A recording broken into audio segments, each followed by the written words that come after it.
Hey, what's going on, Mike?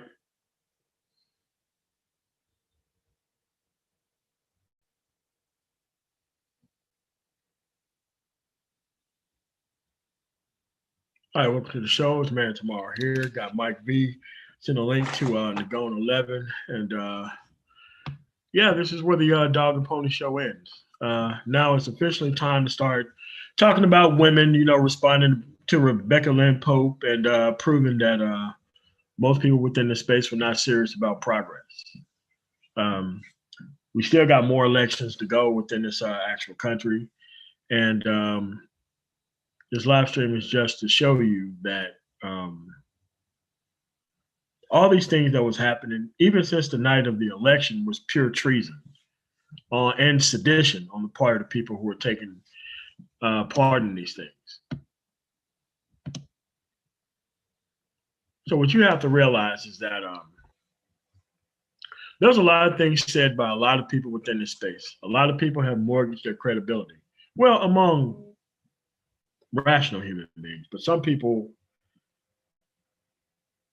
it wasn't about the truth. It was about the simple fact that what's going on here is something that never should have been in the first place. We now know more about this process now that no one ever, ever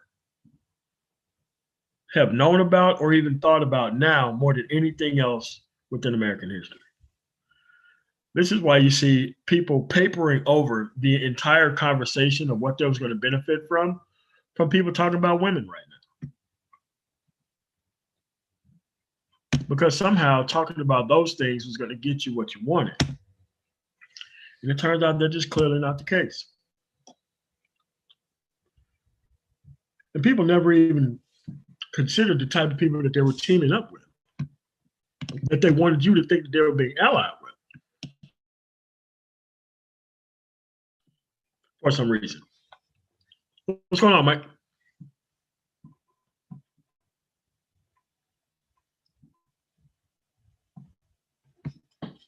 Mike is still muted.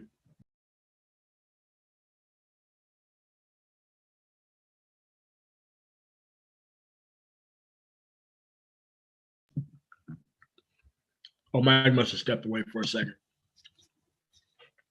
But you even still have people today who are still trying to act like there are other options when it comes to them overthrowing the election, still even at this point. Thanks for the follow, super chat, our Jizzle. Thanks for the $2 super sticker, Justin March. But this is just where we are. Like the video, I'm coming in. For some reason, my notification ain't going out. So I have to get back on the phone with them to deal with that again.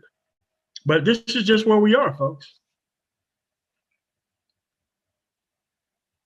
The Electoral College was going to vote in favor of who won the popular vote in most of these states.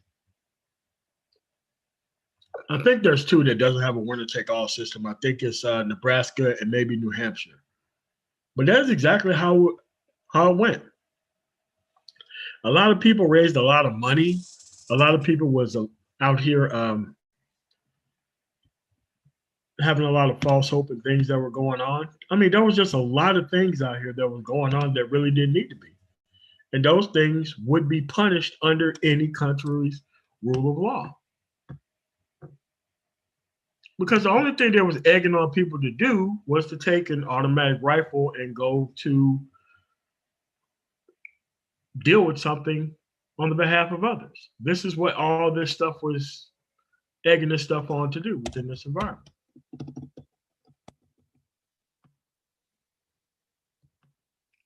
Let me bring up this story from the Detroit Free Press.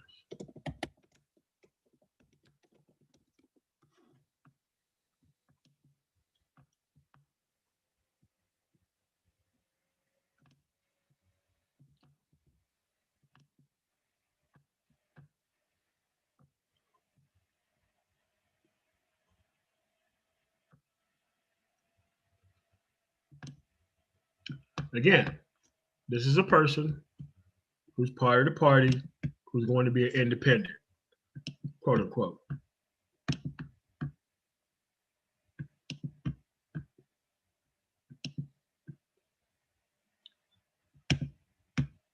U.S. Rep. Paul Mitchell leads Republican Party over unacceptable election claims. The Republican congressman who's leaving in January is going to be the independent, saying it is unacceptable for Trump and others to incite distrust in elections.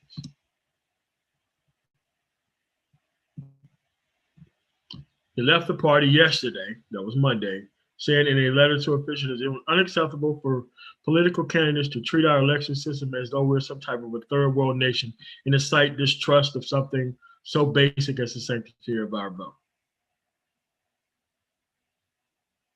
His comments came as electors met in Lansing and across the U.S. on Monday. Also, in Lansing, Michigan, where there was voting, that's the capital city of Michigan, they had to lock down the building because of credible threats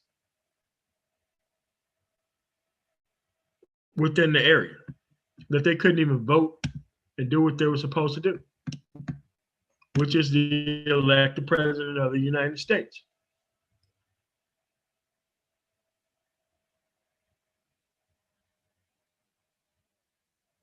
This is where we are. And most of the people who you shouldn't be paying attention to right now is talking about women or responding to women. Still. What's going on, Nick B? What's going on, D-Rap? What's going on, Renaissance, man? We'll put the link out there so that we can get some more people up here so that way we can just talk about the devolution of our actual political process and how you get it back. Because there's a lot of videos out there, people actually responding to things that they think Biden have said behind closed doors when their candidate didn't even win at all. All types of foolishness. So you have a lot of people who've decided that they were not going to take a side And the only thing that they were going to do was they was going to turn around and throw rocks at the other side of what you choose. The absurdity of it. Yeah. Yeah, I mean, we have been talking about this for months. We didn't just start talking about it on the night of the election. And so the results are the results for a reason. If you go back to the Black Brain Trust, myself and Dr. Phoenix had a segment on the Black Brain Trust called Black Pandemic Talk. Okay, we have been covering it since December 2019. And in various segments of that series, we had said if Trump did not get to the bottom or the root of this pandemic, it would cost him the election. That was 9.5 months ago, 10 months ago. We had been talking about that. And so there are a variety of reasons as to why we're at where we are right now on December 14th with the Electoral College making their decision. And so a lot of people said, hey, this election could be stolen. It is stolen. It's thievery. We won't stand for this. But we have yet to see any evidence that proves this. People said Dominion software, easily hackable. Where's the forensics on this? Well, they hired some third-party company called Allied Security, whatever they are, whatever the rest of their name is. Why didn't the FBI look into this? That's their job, threat investigation. Why didn't you have state police involved in this as well? They have their own forensic analysts that can look into things like this. This head of cybersecurity, Christopher Krebs. Hey, this is the safest election we've ever had. What are these guys talking about now? Got fired. Yeah, got fired over it. AG Barr, where's he at? Out the door. Took his briefcase and took off. I'm sorry, but I gotta go meet my family for Christmas, but I won't be coming back. It was real, it was fun, but it wasn't real fun. 5 different Pentagon officials in 4 years, man. The whole administration was a mess. Where did these guys think that they were going to go with this whole entire operation? Where was it going to go? The same guys in this space who said that COVID was fake was saying that the steal was real. And here we are today.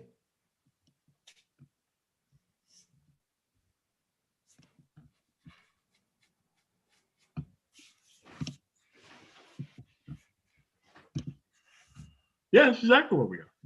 Mm-hmm. But when you're looking at all these things within the space, we just topped what, 300,000 deaths in COVID? 300,000. They said by Christmas it will be 300,000, and we're already there. Yeah, by January it could be even more. Yeah. And it's actually speeding up because it's now cold and flu season. And now this stuff you can have with the cold and flu. This is where we're at. This is what happens when you don't take care of things the way you're supposed to. And just expect for your person to actually win, and that's supposed to be the end of the conversation. Mm-hmm. This is where we're at. And all these people who were so thought that they were just going to walk into somebody else's movement that they built over the past, what, since the 1970s or the late 60s, that somehow they was going to walk in and that they was going to get your woman, in control for you. Mm-hmm. And they actually thought that talking to or responding to viral videos about a woman, quote unquote, getting hers, or Rebecca Lynn Pope, a person who's used to make money off of gassing these women's head up and giving them the dating options that they want, is somehow the direction that Black men are supposed to be pointed in within the manosphere. Mm-hmm. It's crazy. A lot of these people mortgage their credibility based on the things that they were thinking, based on the things that they said. They invested no type of time. Yeah. They invested no type of time in any of this stuff. But they thought that they was going to be able to benefit. We have a 7-2 Supreme Court right now. It used to be 6-3. They're now overturning. I'm sorry, say again. No, I said it used to be 6-3. Yeah, used to be 6-3. When they sat Kavanaugh, it was 6-3. Mm-hmm. When they sat Amy Coney Barrett, it's now 6-2. I mean 7-2. Mm-hmm. Did they overturn Roe v. Wade? No. Did they take away Alphabet's rights? No. No, did they get rid of feminism? No, they didn't. No.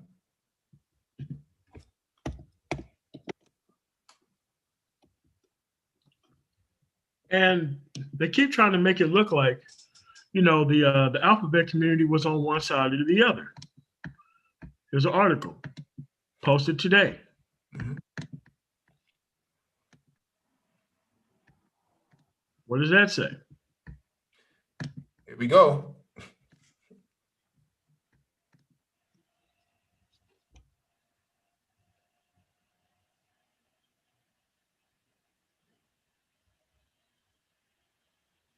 Like, you can't make this stuff up. And this is them out there.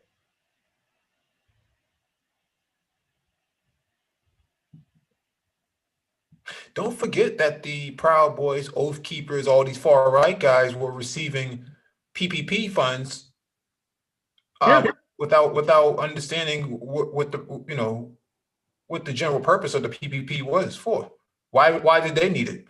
While they descended on Washington, D.C., attacking churches and burning black churches. Yeah, Black Lives Matter. They're investigating them for hate crimes now. Yeah, I was just about to pull up the statutes. These are felony convictions. Okay, well, let's pull up the statutes. Let's pull up the statute because yesterday we had people on who tried to mince words or try to divide the actual what the point of it was. Hold on a second. Let me give you the. You have to realize with those people, though, anytime you see someone who tries to come on and just throw grenades at one side and not say anything about the other, you've got to know where they're coming from, because that's what the right does in the mainstream, and that's all they've reverted to in this space as well, is troll the left and let me just basically hide my position. Mm-hmm. Or else I only have talking points on one side, but I'm in the middle. All right, man. Yeah. Show me what your middle party is doing. So who did you vote for in the middle for president? Like, come on, man. It's ridiculous. But this is where we are. I was going to ask you too quickly, Mike, if you had any opinion on the cyber hacks that they're discovering. I read earlier today that the one that happened today, it's too early to tell. But. No. This was one they were saying, the one that they discovered over the weekend had been there for months. That they just discovered it, but they thought it had been they had been in there spying for months. So I was just curious if you had any thoughts on all of this. There's not enough. I mean, to be truthfully honest, most government infrastructure is so weak and so outdated. It's right picking for any low level criminal group. Anybody can pick it off, at this point. And so, because the turnaround time for life cycle development for any government institution, state, local, and federal, is so long, it makes it easy to pick out these vulnerabilities. And so some states and some cities and some municipalities have tried to kind of piecemeal what they can to defend themselves, but all of these institutions are vulnerable. And so it doesn't surprise me that the news broke that something like that would happen. But that's a part of not investing into infrastructure. Digital infrastructure is a part of infrastructure, whether people want to admit it or not.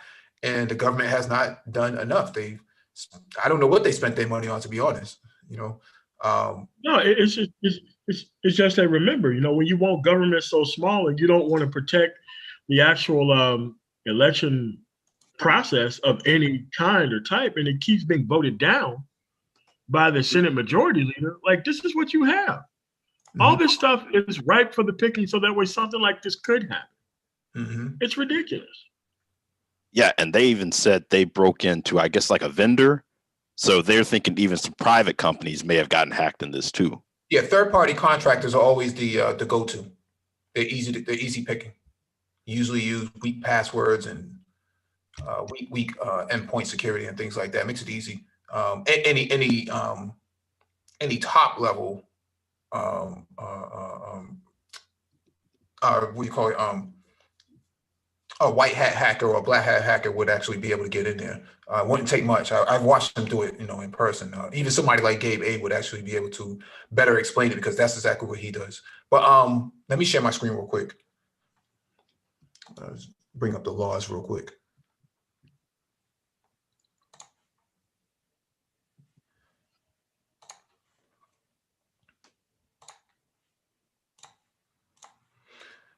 This is from Homeland Security. Let me zoom this in. Okay, this is DHS. Preventing targeted violence against faith-based communities.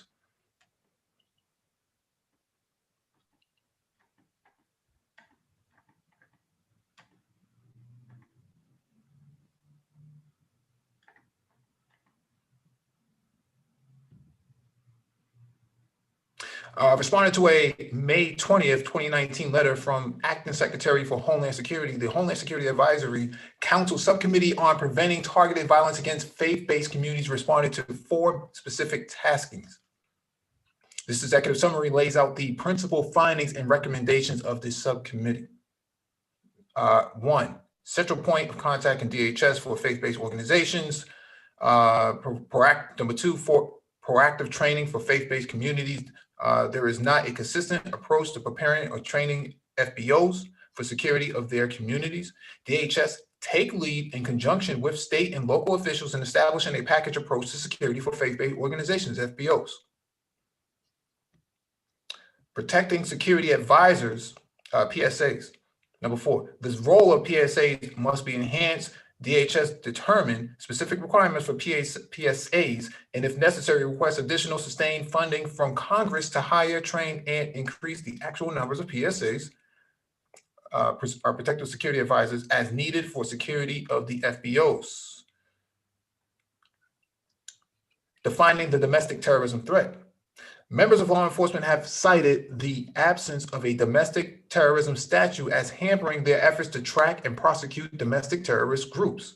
Congress, working with DHS and the Department of Justice, encourage cooperation between federal, state, local, and tribal law enforcement to monitor, understand, investigate, and prosecute acts of domestic terrorism through intelligence sharing requirements. Congress work with DHS and DOJ to pass a statute defining such acts and providing funds for monitoring the acts can assist law enforcement in ordering its priorities without compromising constitutional values. Okay. See if I can go down this a little bit more. Let me pull up the laws real quick, but that's from DHS. That DHS this is recent that the DHS is looking at a lot of this.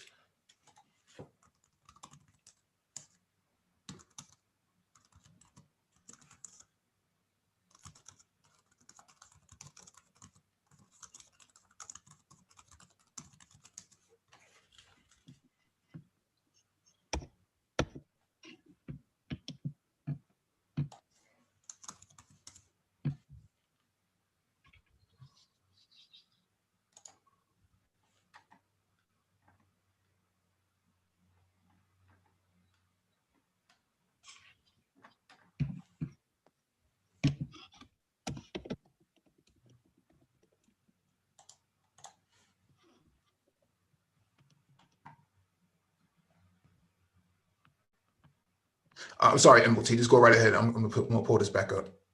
Okay, all right, let's go to this article here. Seeing that the Electoral College just voted, we have Stephen Miller yet again.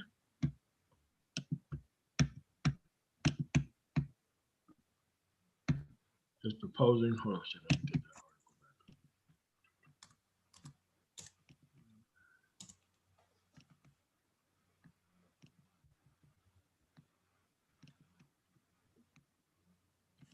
Remember, we just had the vote already, and this is what's being proposed by this Stephen Miller guy, part of the administration.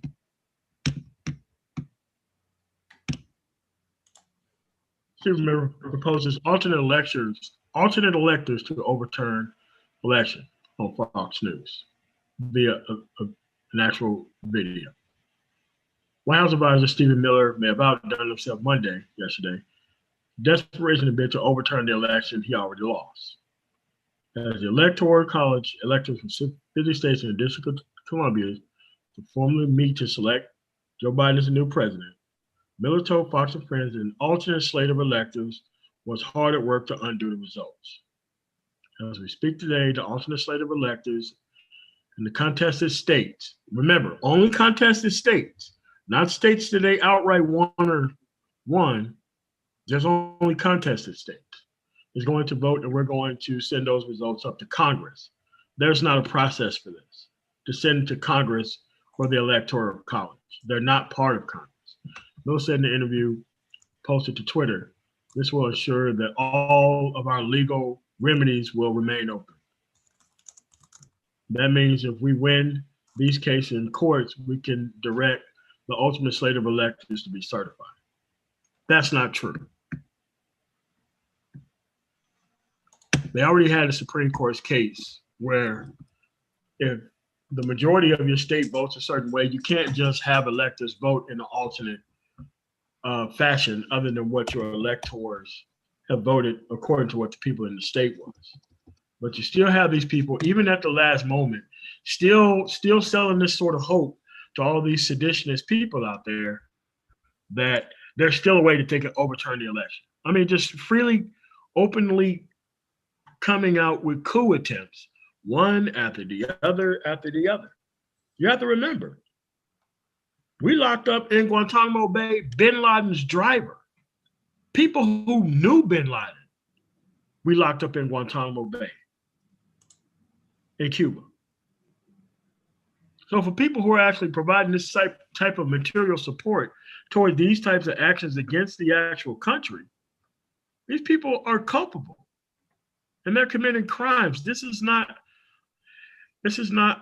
a court case that you filed. They filed a whole bunch of court cases. They tried to get it up to the Supreme Court. They was told that they didn't have standing to sue. It's all part of the same dog and pony show.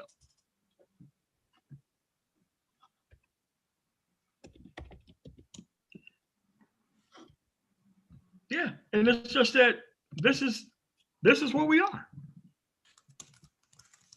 But here's the thing that'll be interesting to see now. They've ran out of excuses essentially. You had people who basically said, well, even though the normal process is, hey, the day after the election or 2 days, once the winner has been declared, people basically say, hey, he's president-elect and we're done with it.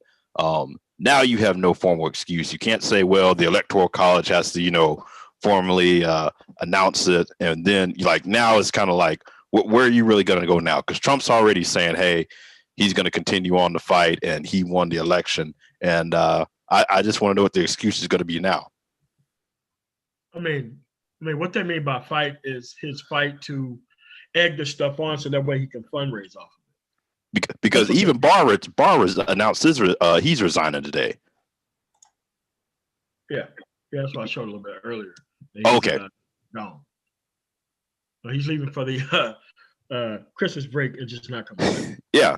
So I'm like, one of your biggest loyalists is literally walking out the door now. So it just looks more and more like to him, it's like, okay, yeah, you're gonna have some wild cards who are gonna, hang around and keep egging this thing on and following Trump, but the people who are giving you some form of legitimacy, you're slowly starting to see them take a step back, and it'll be interesting to really see what happens on January 6th once that election in Georgia is over with. Oh yeah, you're gonna find out. Yeah, let me share my screen real quick. Wait, hold on. Let me go out to this story first, Mike. Okay. After voting for Donald Trump, Texas electors, the Electoral College, asked for swing states to reject results of other states. Pretty much just asking people of other states to vote in swing states for their actual candidate, but not their state. They could vote the way they're supposed to vote in Texas, but everybody else had to vote a different way. Insane. Go ahead, Mike. So this is from the Department of Justice website. This is a bulletin of recent events that has happened. So this has happened August 6th, 2020, Indiana, hate crime, race and color.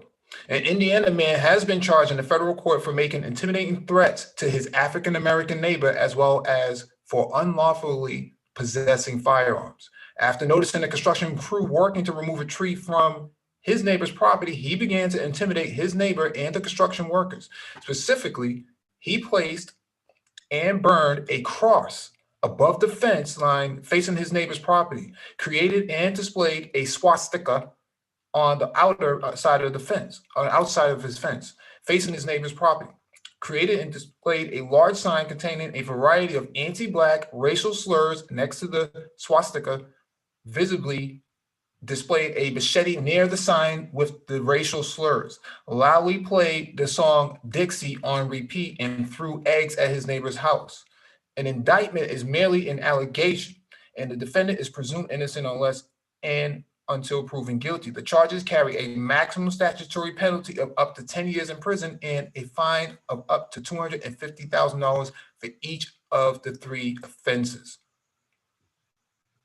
Okay, this is what people think that they can align themselves with, and these are the sort of penalties that you're going to be able to press against these Proud Boys in DC. Okay.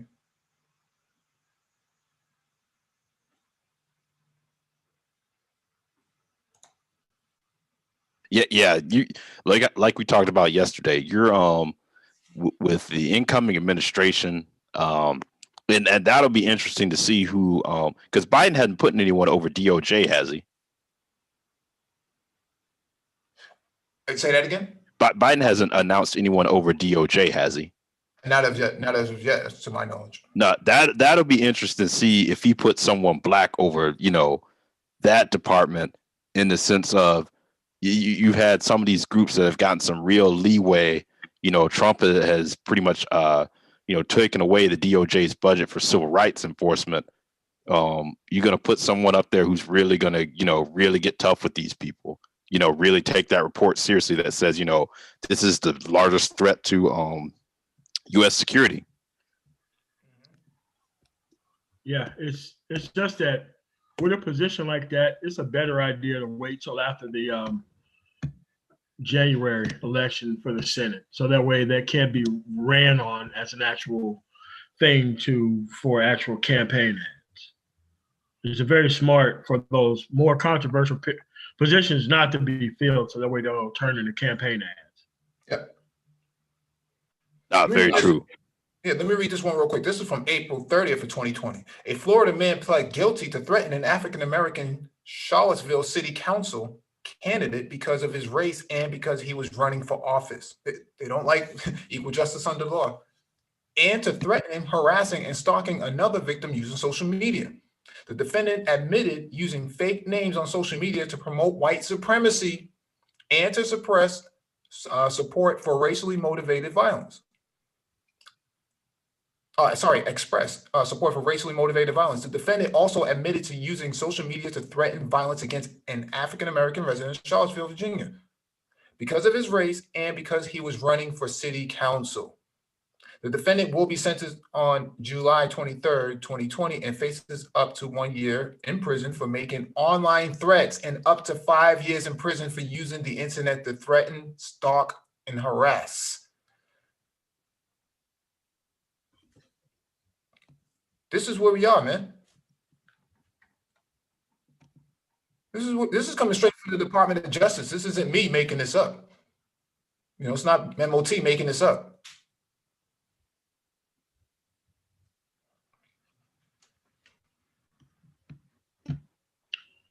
Yeah, Nagone, what's going on, man? Welcome to the panel, Nagone 11. What's going on, man?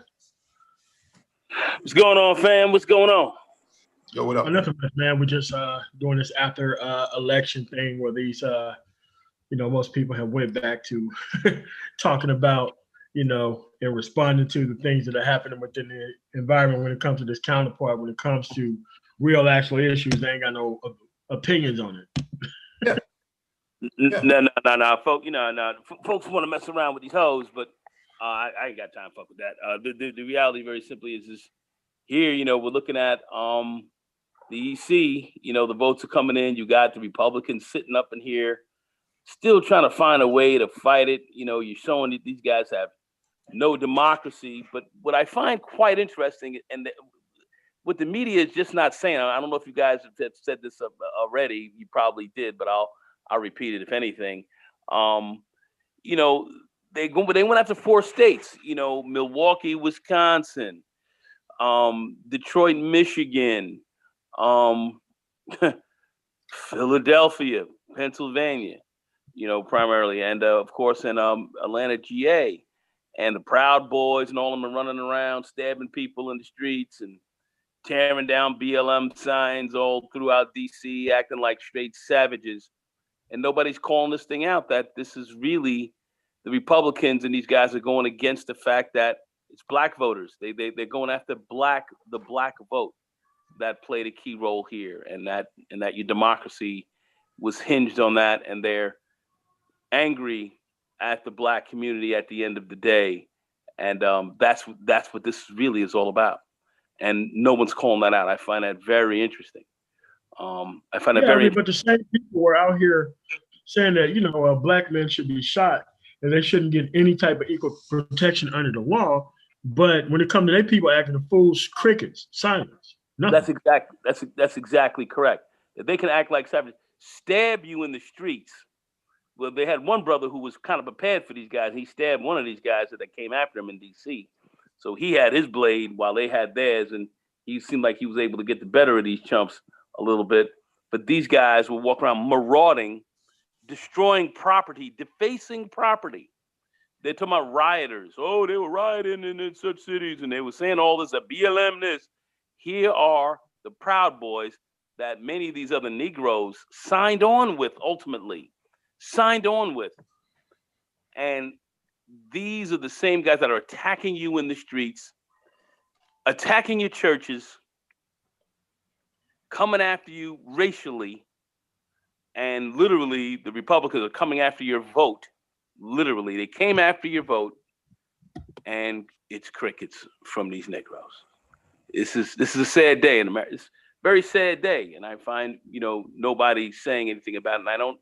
And I look at the media calling this stuff out, but they're not really calling this thing out the way they need to. They can't. They're afraid of being called liberal by somebody while they let Fox News run amok. But they just want to play this kind of Chuck Toddish, both sides do it, all up in the air. We just report, and you guys are going to see it's ridiculous. No, go ahead, MOT. No, go ahead, Mike. No, but you had guys in here who supported the idea of Kyle Rittenhouse doing what he did and getting out of jail. They sure did. Said nothing. No, they supported it. And they were against BLM. They were for Trump using federal troops on peaceful protesters and demonstrators. If you look at the videos, and we played them yesterday, you had demonstrators who were just going across the street and being antagonized, not just by Proud Boys, but by law enforcement. But when the Boogaloo Boys marched in Richmond, Virginia, in a no-gun zone, there was crickets. They let them walk right past. Crickets. And you had guys in the police were there. The police were there watching them. Yeah. They had their Dunkin' Donuts sitting on the hood of their car and said, yeah. But I see in DC, it's supposed to be a nation's capital now. Mind you, the capital is there. Mm-hmm. The nation's capital. Proud Boys running through the streets, running amok, attacking people with knives, 4 people stabbed. No National Guard, not one ounce of tear gas going off. No police riots, police attack as well. Nothing. They didn't even want to tell you who got stabbed, who got hurt. They've been quiet to try to get information on what happened. They've been silent in the media. I find this obscene. And people are talking about a democracy and law and order. Law and order. These guys have shown you that they are not about any law, any order. They're not about democracy. Democracy for you. These Negroes, many of whom came out here and called themselves against white supremacy and all that. The supremacists came out and are tearing shit out the frame. They're silent. Crickets on them. Some of these other Negroes have said now they're apolitical. Look at what's going on. Look at what's going on. Look at your republic, what's going on, and look how they're coming after you, your vote, because you were the ones who changed the trajectory of this election. And I don't hear anybody saying anything. Black men, equal protection underneath the law, all that. None of this applies to you even now. And people are silent. And you're supposed to be doing business with these people. You know, some of y'all can't raise. I'm gonna say this right. Some of y'all can't ever raise your heads again. Some of y'all can't raise your heads anymore. No, I mean they're in their foxholes right now. But the same guys talking about law and order today are bashing the left for the '94 crime bill.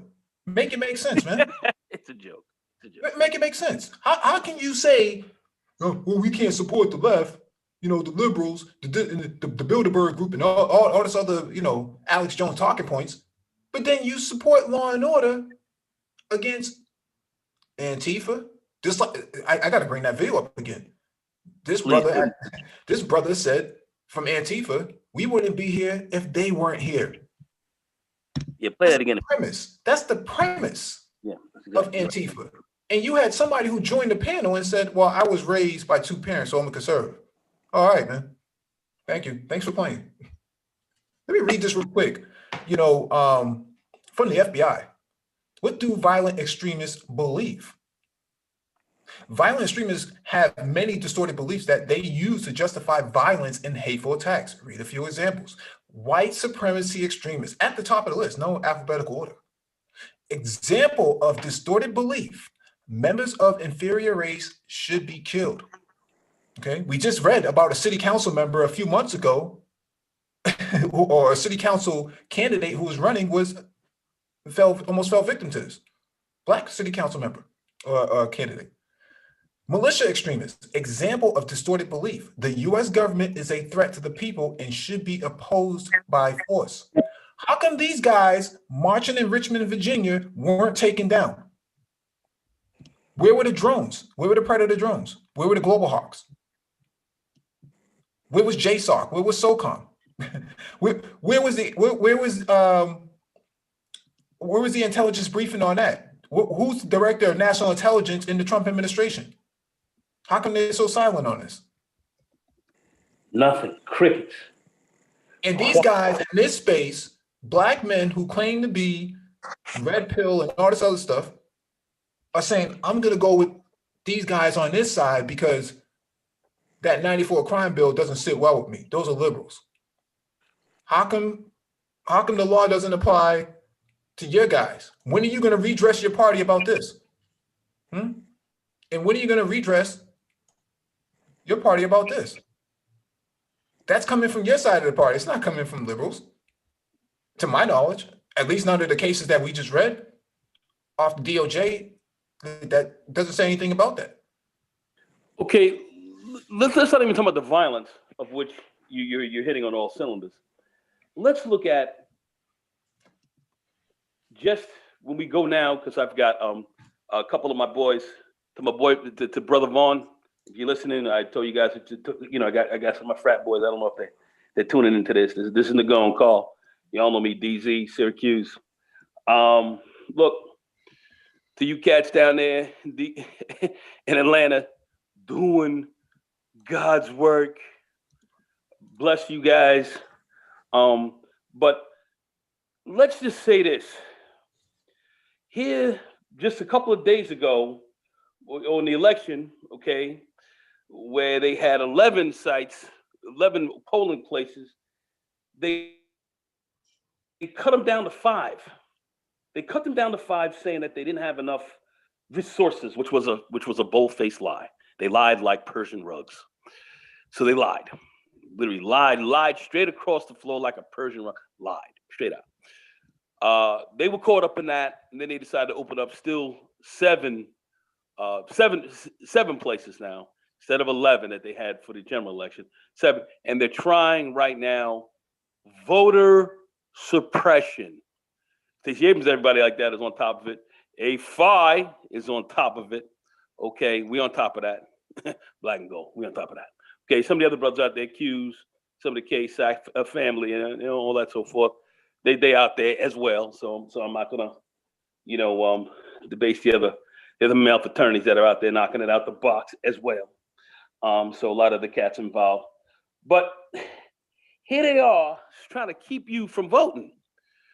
Now, forget about the violence that they're pulling down, but these guys are now trying to literally suppress your vote that's coming from the right. That's not coming from the left. That's coming from the right under this great degree of scrutiny. Somebody make some sense out of that as well. Why is if you're talking about law and order, okay, all American family values and everything else like that you're talking about, okay, you take responsibility for yourselves and all this, okay, freedom to do as you please, freedom to vote, freedom to act, freedom to do whatever, as you say. How do you explain this underneath this as well? How do you explain that? How do you explain now reducing the amount of polling places in the black sectors? The white sectors lay untouched. How do y'all explain that? How was that explained? Anybody here on the panel may have an explanation for that as well? I'd be very interested in hearing this. All right. Voter, you being suppressed? How do you explain voter suppression underneath the system? How do you explain this? But yet people talking about stop the steal? Mike, you have an explanation for this? MOT, you have an explanation for that? I'm just asking. I'm lost. No, man. Asking for a friend. No, man.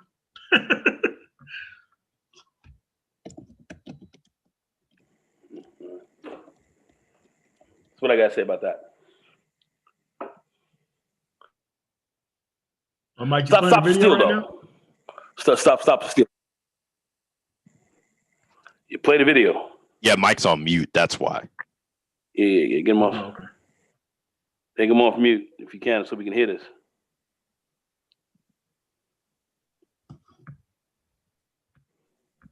Still there, Mike? Yeah, I'm sorry about that. I'm sorry about that. Let me play this again.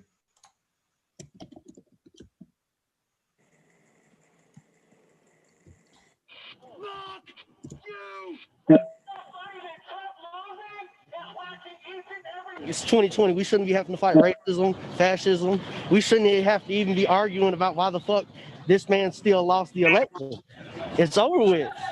All your lawsuits are out of court. So why are y'all still here? If they weren't here, we wouldn't be here. Hey, there it is. It's 2020. We shouldn't be having to fight racism, fascism. We shouldn't have to even be arguing about why the fuck this man still lost the election. It's over with. All your lawsuits are out of court. So why are y'all still here? If they weren't here, we wouldn't be here. Hey, that's coming from Antifa. That's coming from Antifa.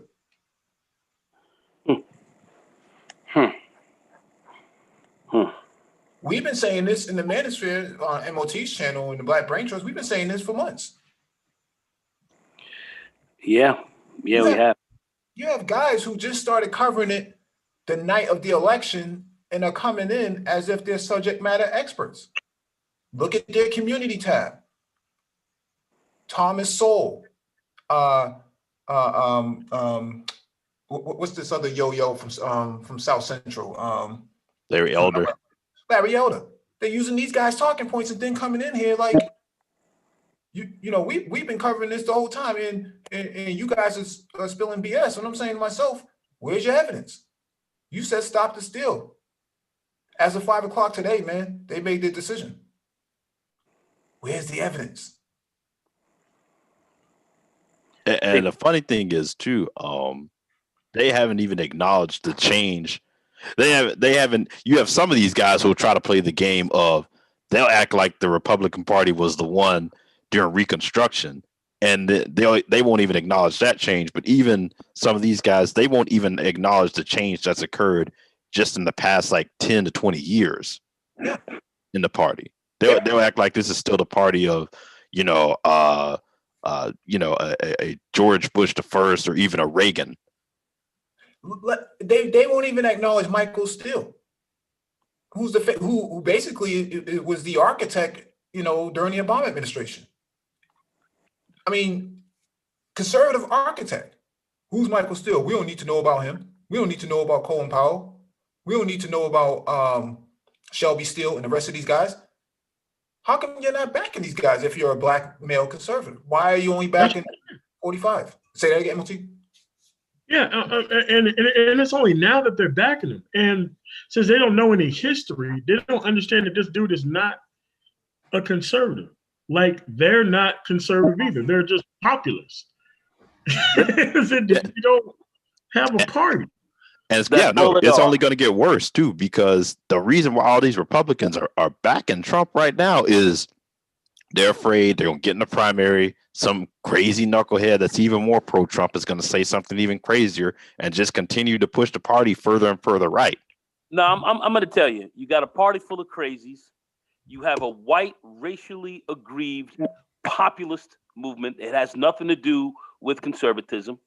These guys are going against black votes because what they are doing is they have a feeling now that the lower end white boy out here feels as though that they are losing power in this country, that they don't have control of it, and this is their redress to that.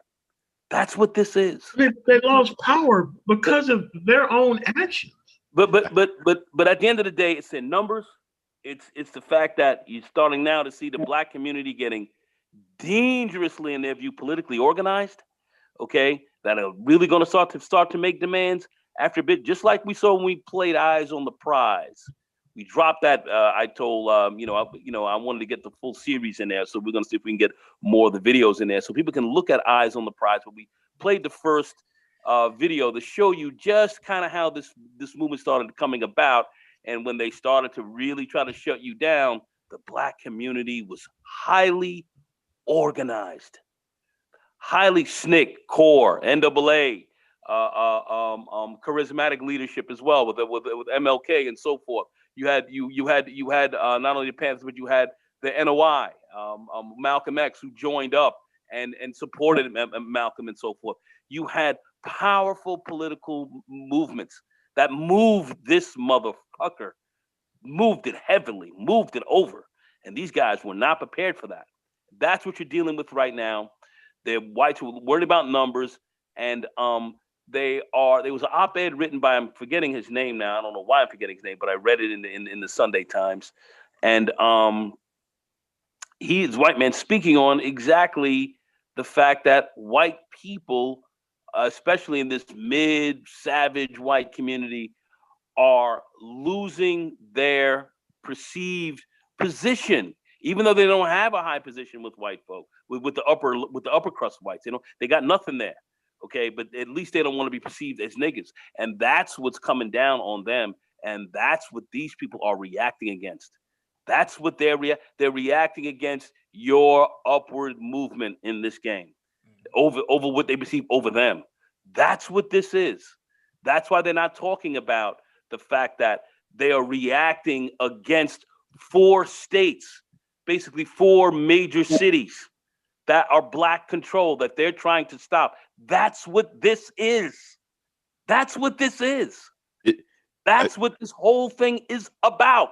It's not about, it's just, this is what this is about. And that's it's as though, it's all about, the republic going down and everything. Nah, man, this is against your ass. And that's what these people do not want to speak about. And I actually think somewhat Biden's a little nervous because that's why he's not trying to put all the blacks sitting up in there that support him, because he's nervous about that. He almost doesn't want to show that. And that's a big part of the issue that you're dealing with. Don't miss this. See, the shine bones, the niggas, the niggers, they don't want to see that. They don't want to talk about that because that puts them on blast. These people don't want to deal with you either. And Mike, MOT, and Renaissance, and these other brothers have been sitting here expressing this over the last couple of months, showing you that this is the case. Okay, Art Nostal over there and in his channel over there, calling this shit out. Okay, calling this out and showing it to you didactically. That's what this is. That's why these guys are running for cover right now. Running for cover, dropping their videos, hiding like succulades, because this is what has exposed them. They're out here with the emperor with no clothes and they got a 1-inch dick. That's what they try not to show you. But this is what you're looking like. It's a terrible look. It's a terrible look. But this is what's going on. And they don't want to call that, but we will call that out here. We will call that out here. We got men in the streets right now dealing with this right now. Registering people and right now getting our people to vote right now. Straight to the fucking 5th of January. Right over there in Atlanta, GA. And that's what these guys are reacting against as well. Don't fool yourselves. That's why these other guys are running for cover now. You can even see we keep the heat on. Go ahead. No, you can even see the shift in the race down in Georgia, because the person who was in Loeffler's seat before her, Isaacson, I believe, he has always tried to be a little bit middle of the road. Part of the reason you saw Loeffler going to Warnock's church is because Isaacson had done that for like 30 years straight, of trying to have some semblance of relationship, with the Black community and, collaborate on common issues. Now she is even trying to, is even backing away from that stance. And, just this weekend, she got caught posing with I think it's a former KKK leader or something like that. I think the guy had actually been convicted of manslaughter or something too as well. She pulled the whole card of, I didn't know who this person was, and I condemn this and this and that. But it's like she's going down that route as well of pandering now to basically racial aggrievement, in the sense, kind of abandoning that position that was more moderate, more inclusive, that was set there before. So you see it all around. Clothes can turn on you. Switch to Arm. See, whatever fucking ad this is, I will never use an Arm & Hammer product. Ever in my fucking life. Ever in my fucking life. For doing some stupid ass shit like this. Fucking ridiculous. But go ahead, man. I will have to say this. You look at what I suggest. You want to listen to a white man who's calling this shit out really hard. You guys have to listen to Steve Schmidt. He's tearing these motherfuckers out the frame. He's tearing. He wants to control the party. He wants his brand of Republican Party to rule after that. I mean, them with the Lincoln Foundation and the game and the game they run, they are tearing these motherfuckers out the frame, and they're calling it out. I gotta give him credit. He's calling it out, and he called it out and said these guys are a populist movement. They're about power. Taking this shit back. All right. They're not about the Constitution or anything of this nature. This is what the Republican Party has turned into. And there's a very heavy racist element in this game. And these guys are running kind of a neo-fascist type of organization. And that's where these guys are coming from. And you motherfuckers better understand what's going on. And if we're going to get this thing back, it's going to take maybe a generation to clean this thing up. And now you got Proud Boys and other savages roaming around the streets. And I do not hear a call out for the National Guard. And these guys are going against all the precepts of law and order, like these brothers here on this panel have been saying. I don't hear a call out for that. Hey, MOT, you have to watch this. Go ahead. Hey, MOT, put that back up. Yeah, I was gonna say, Mike, you want to show that video of Steve Schmidt from yesterday too? Yeah, the guy was actually sentenced for an assault on a black man in Maryland. The guy who she took the picture with. But if you look at the context of the MOT, it says Ku Klux Klan leader and member of the Neo-Nazi National Alliance who was sentenced to prison in the 1990s for assaulting a black man in Maryland marched in 2017 Unite the Right rally in Charlottesville, Virginia with Hammerskins, a racist skinhead gang. Where's the law and order, guys, in this space? Yeah.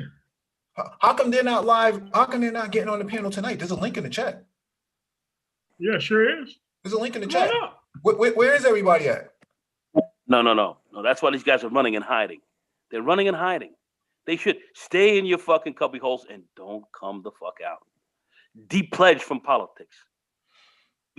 Start talking about bitches and running around worrying about what what some of these other people are talking about, and and who liking this and who liking that and who's average and who isn't average.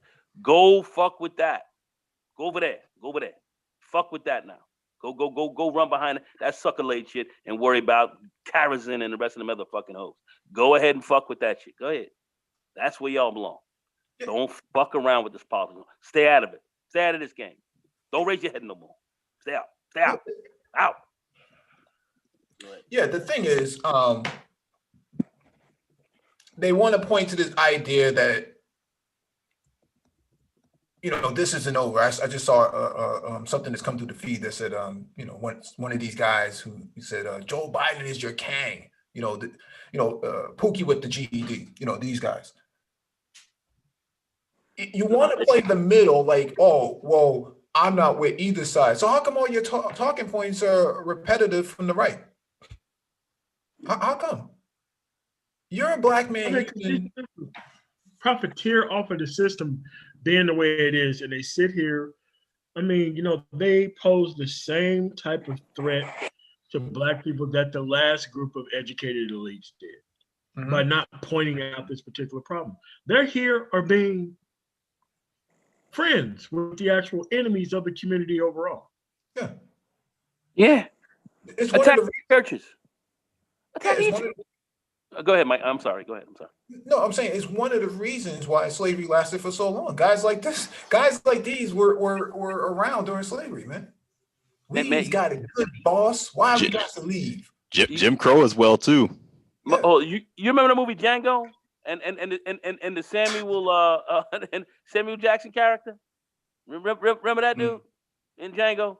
That's the kind of niggas these are. That Negro in Django. Up in the master's house. We sick, boss. We sick. We That's what they're talking about. baby. But then they want to say Joe Biden's your master. These niggas don't even know what they don't. Like I said, you gotta know what game you're in. You gotta know the rules that are being played. You gotta understand the game you're in. Mike. Speaking of Wheezy, I was bringing that up to one of the I believe it's on BMT's channel. I was bringing that up. I was like, let's see if Trump pardons Lil Wayne since he endorsed him during the election. Isn't Trump putting like 5 black men to death? Yeah. He's accelerating the executions right now. He's accelerating them. Accelerating executions. No, so if every black pardon, you got another one sitting on death row. Many of them are innocent, getting torn out the frame. Yeah, you had, I believe, a 13-year hiatus on federal election executions up until this point. Pro-life though. Oh yeah, life starts at conception, not at the chair. Yeah. Trying to bring back gas chambers. I'm like, if y'all don't see this. Yeah. Oh, what do you mean fascist? What is fascism? I don't see any fascism. I see BLM and Antifa burning down churches in West Philly. Oh, really? What did you see in DC? Well, I don't know what was going on there, but man, get the F off the phone, man. What are you talking about? What are you talking about, man? We're talking about white nationalists descending upon DC, specifically targeting black institutions. I'm surprised they didn't go to Howard. I'm surprised they didn't go to, any of these other HBCUs and attack them. I think HBCUs should be on high alert.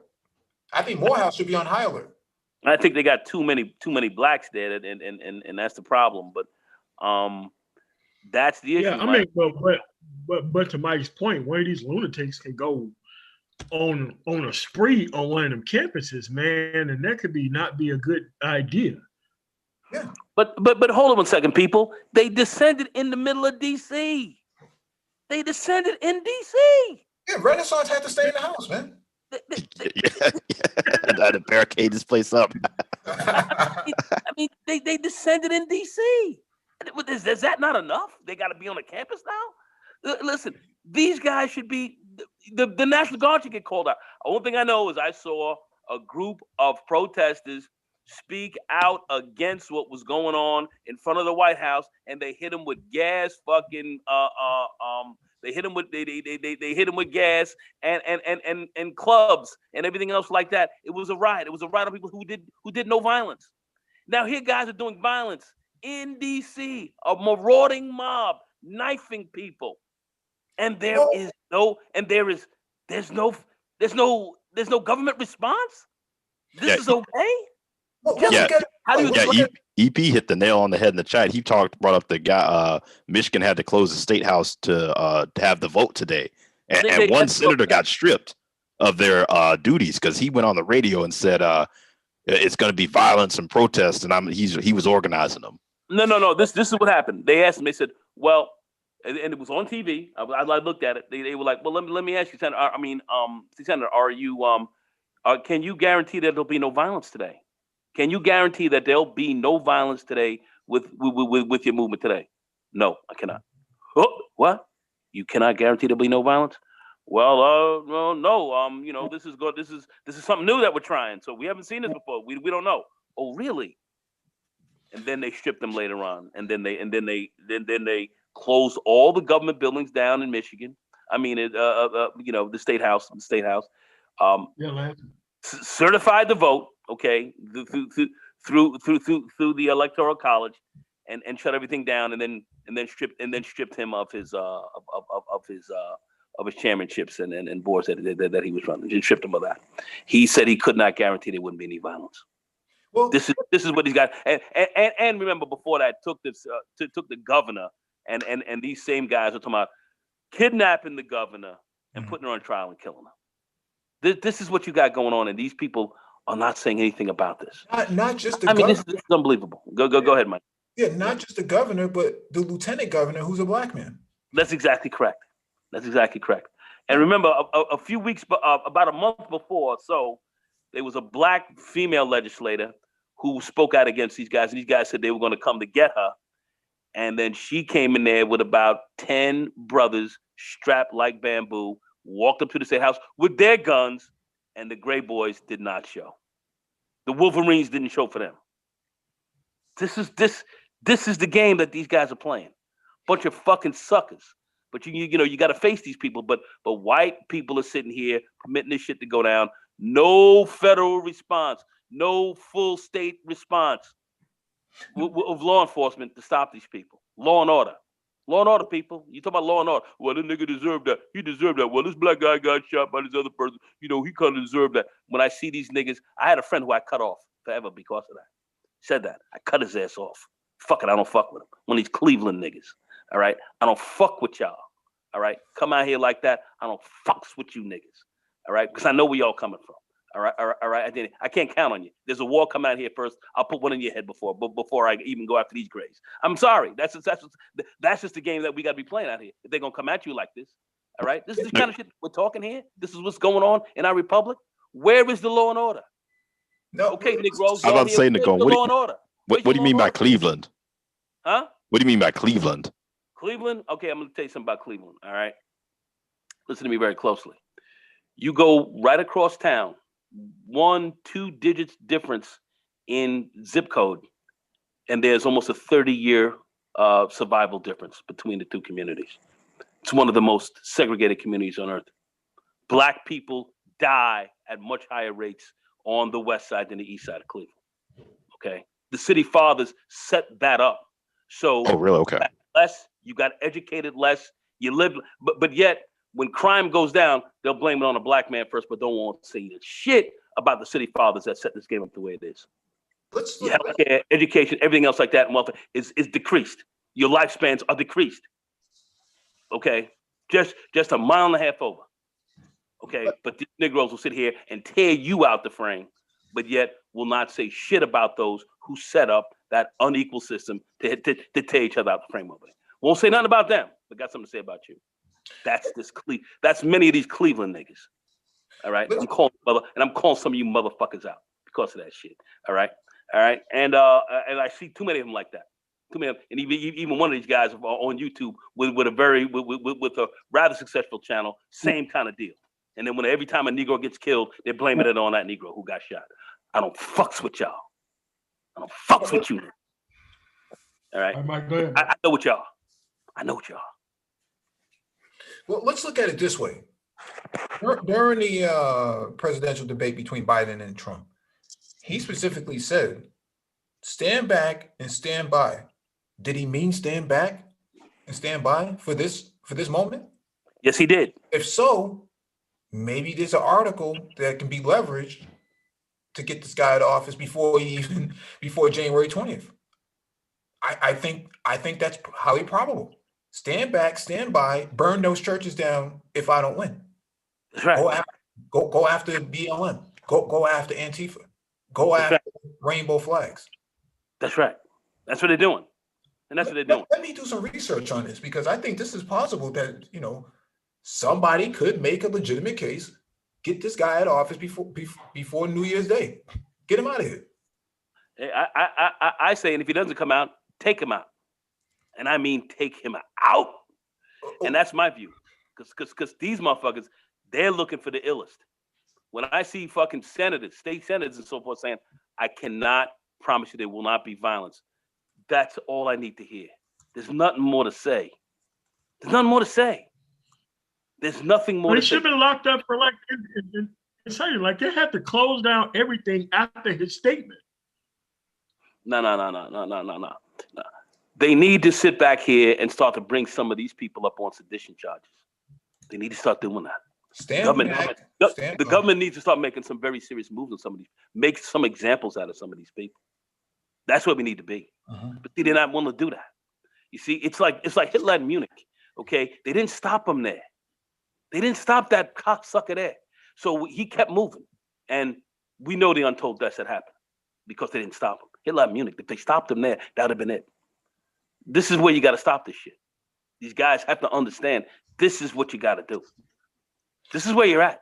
There's nothing to me. There's nothing more to say. You got a senator saying I can't stop you, and they got to close down a state building. You got to look at this stuff, man. This is not. These guys are not playing games. That's what I'm saying here. I know what's going on. I'm not blind to this. I don't know why everybody else is sitting here with their heads in the sand. When you literally have marauding white nationalist murderers knifing people in your state capital, and law and order is not being called out. The shine bones are fucking silent, quiet as fuck, like church mice, and these guys are sitting up in here doing as they please, and nobody's thinking about it. I don't understand this. I don't understand. Somebody please explain this to me.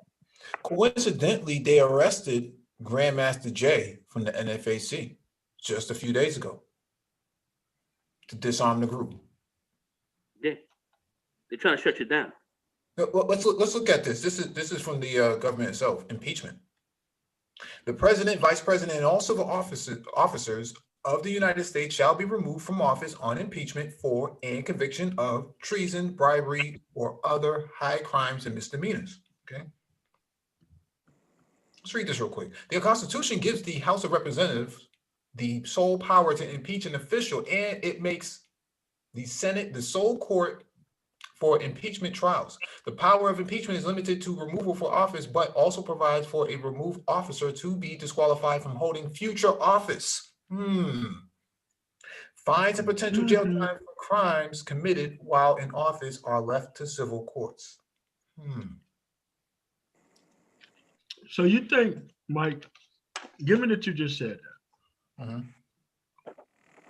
You think once he leaves office, he could be impeached from not even coming back to serve another time? I think this is highly probable. And you can Yeah, destroy that third party option for him. yeah, yeah. That should be done. That should be done. I'm actually thinking about Star Wars almost. Palpatine. He's too dangerous to be left alive. That's damn near how I'm fucking looking at this shit. This Beelzebub, this is a dangerous motherfucker. This guy is very dangerous. You know, our republic is at risk. I just can't keep saying it. If these were black people moving like this Doing in this? the state capitol, Ooh. you would have the Navy, the Marines, you have the Air Force, you would see jets, F-22s and 35s and shit flying overhead, buzzing the motherfucker. Well, This is what you would see. keep in mind that when Farrakhan had his Million Man March in 1995, they took Bill Clinton out of the White House. They got him on Marine One. They did. That's right, Mike. They did. They did. They were worried about that, saying it was an army coming down. Not one fucking light post smashed. Not one fucking window fucking wrinkled. Not one cash stolen. Million motherfuckers. Let me Oh yeah, that's always been the mentality. Whenever there's been a large group of black people coming to march in DC, March on Washington, same thing. People, oh gosh, you know, gonna be some damage. People gonna come and riot, tear up the city. Yeah. Let me finish reading this real quick. Constitutional framing. During the Federal Constitutional Convention, the framers addressed whether even to include impeachment trials in the Constitution, the venue and process for such trials, what crimes should warrant impeachment, and the likelihood of conviction. Rufus King of Massachusetts argued that having the legislative branch pass judgment on the executive would undermine the separation of power. Better to let elections punish a president. The executive was to hold his place for a limited term like the members of the legislature, King said. So he would periodically be tried for his behavior by his electors. Massachusetts Elbridge Gerry, however, said impeachment was a way to keep the executive in check. A good magistrate will not fear impeachments. A bad one ought to be kept in fear of them. Okay.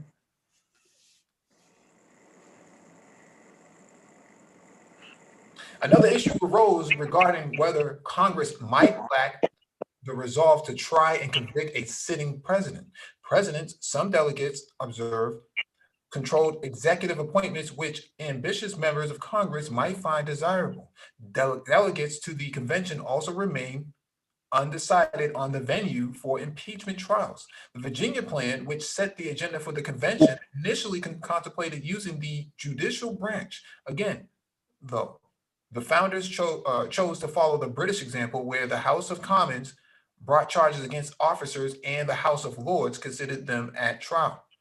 Ultimately, the founders decided that during presidential impeachment trials, the House would manage the prosecution while the Chief Justice would preside over the Senate during the trial. So this is a little bit of history for all these law and order guys and you know, these other moments who run around talking about stop the steal. The use of impeachment. The House has initiated impeachment proceedings more than 60 times, but less than a third have led to full impeachments. Just 8, all federal judges, have been convicted and removed from office by the Senate. Outside of the 15 federal judges impeached by the House, 3 presidents, Andrew Johnson in 1868, William Jefferson, Bill Clinton in 1998, and Donald J. Trump in 2019. A cabinet secretary, William Belknap in 1876, and a U.S. Senator, William Blount of Tennessee in 1797, have also been impeached. This is serious business, man. You have a president who stood on stage, on record, who said, stand back and stand by. He told me. Have the last 72 hours of these momos running around different cities, not just DC, Atlanta, Virginia. We're seeing them all over the place. We're seeing in Philly, They shot a man in Washington. Yeah. Shot a man. And you Don't have even talk about that. and you have black men in this space siding with these guys, claiming SYSBM, Red Pill, and all these other acronyms. Fill up that super chat. Get that super chat going and fill up that cash app. You want to hear more of this information? Fill it up. YouTube be hating, man. Censorship. We got to get out of here. Oh, really? Do tell, Negro. So we got to treat these guys just like the dope boys in the 90s. Yeah. What's that in your hand? What's that, disinformation? Get that up out of here, man. Get that out of here, man.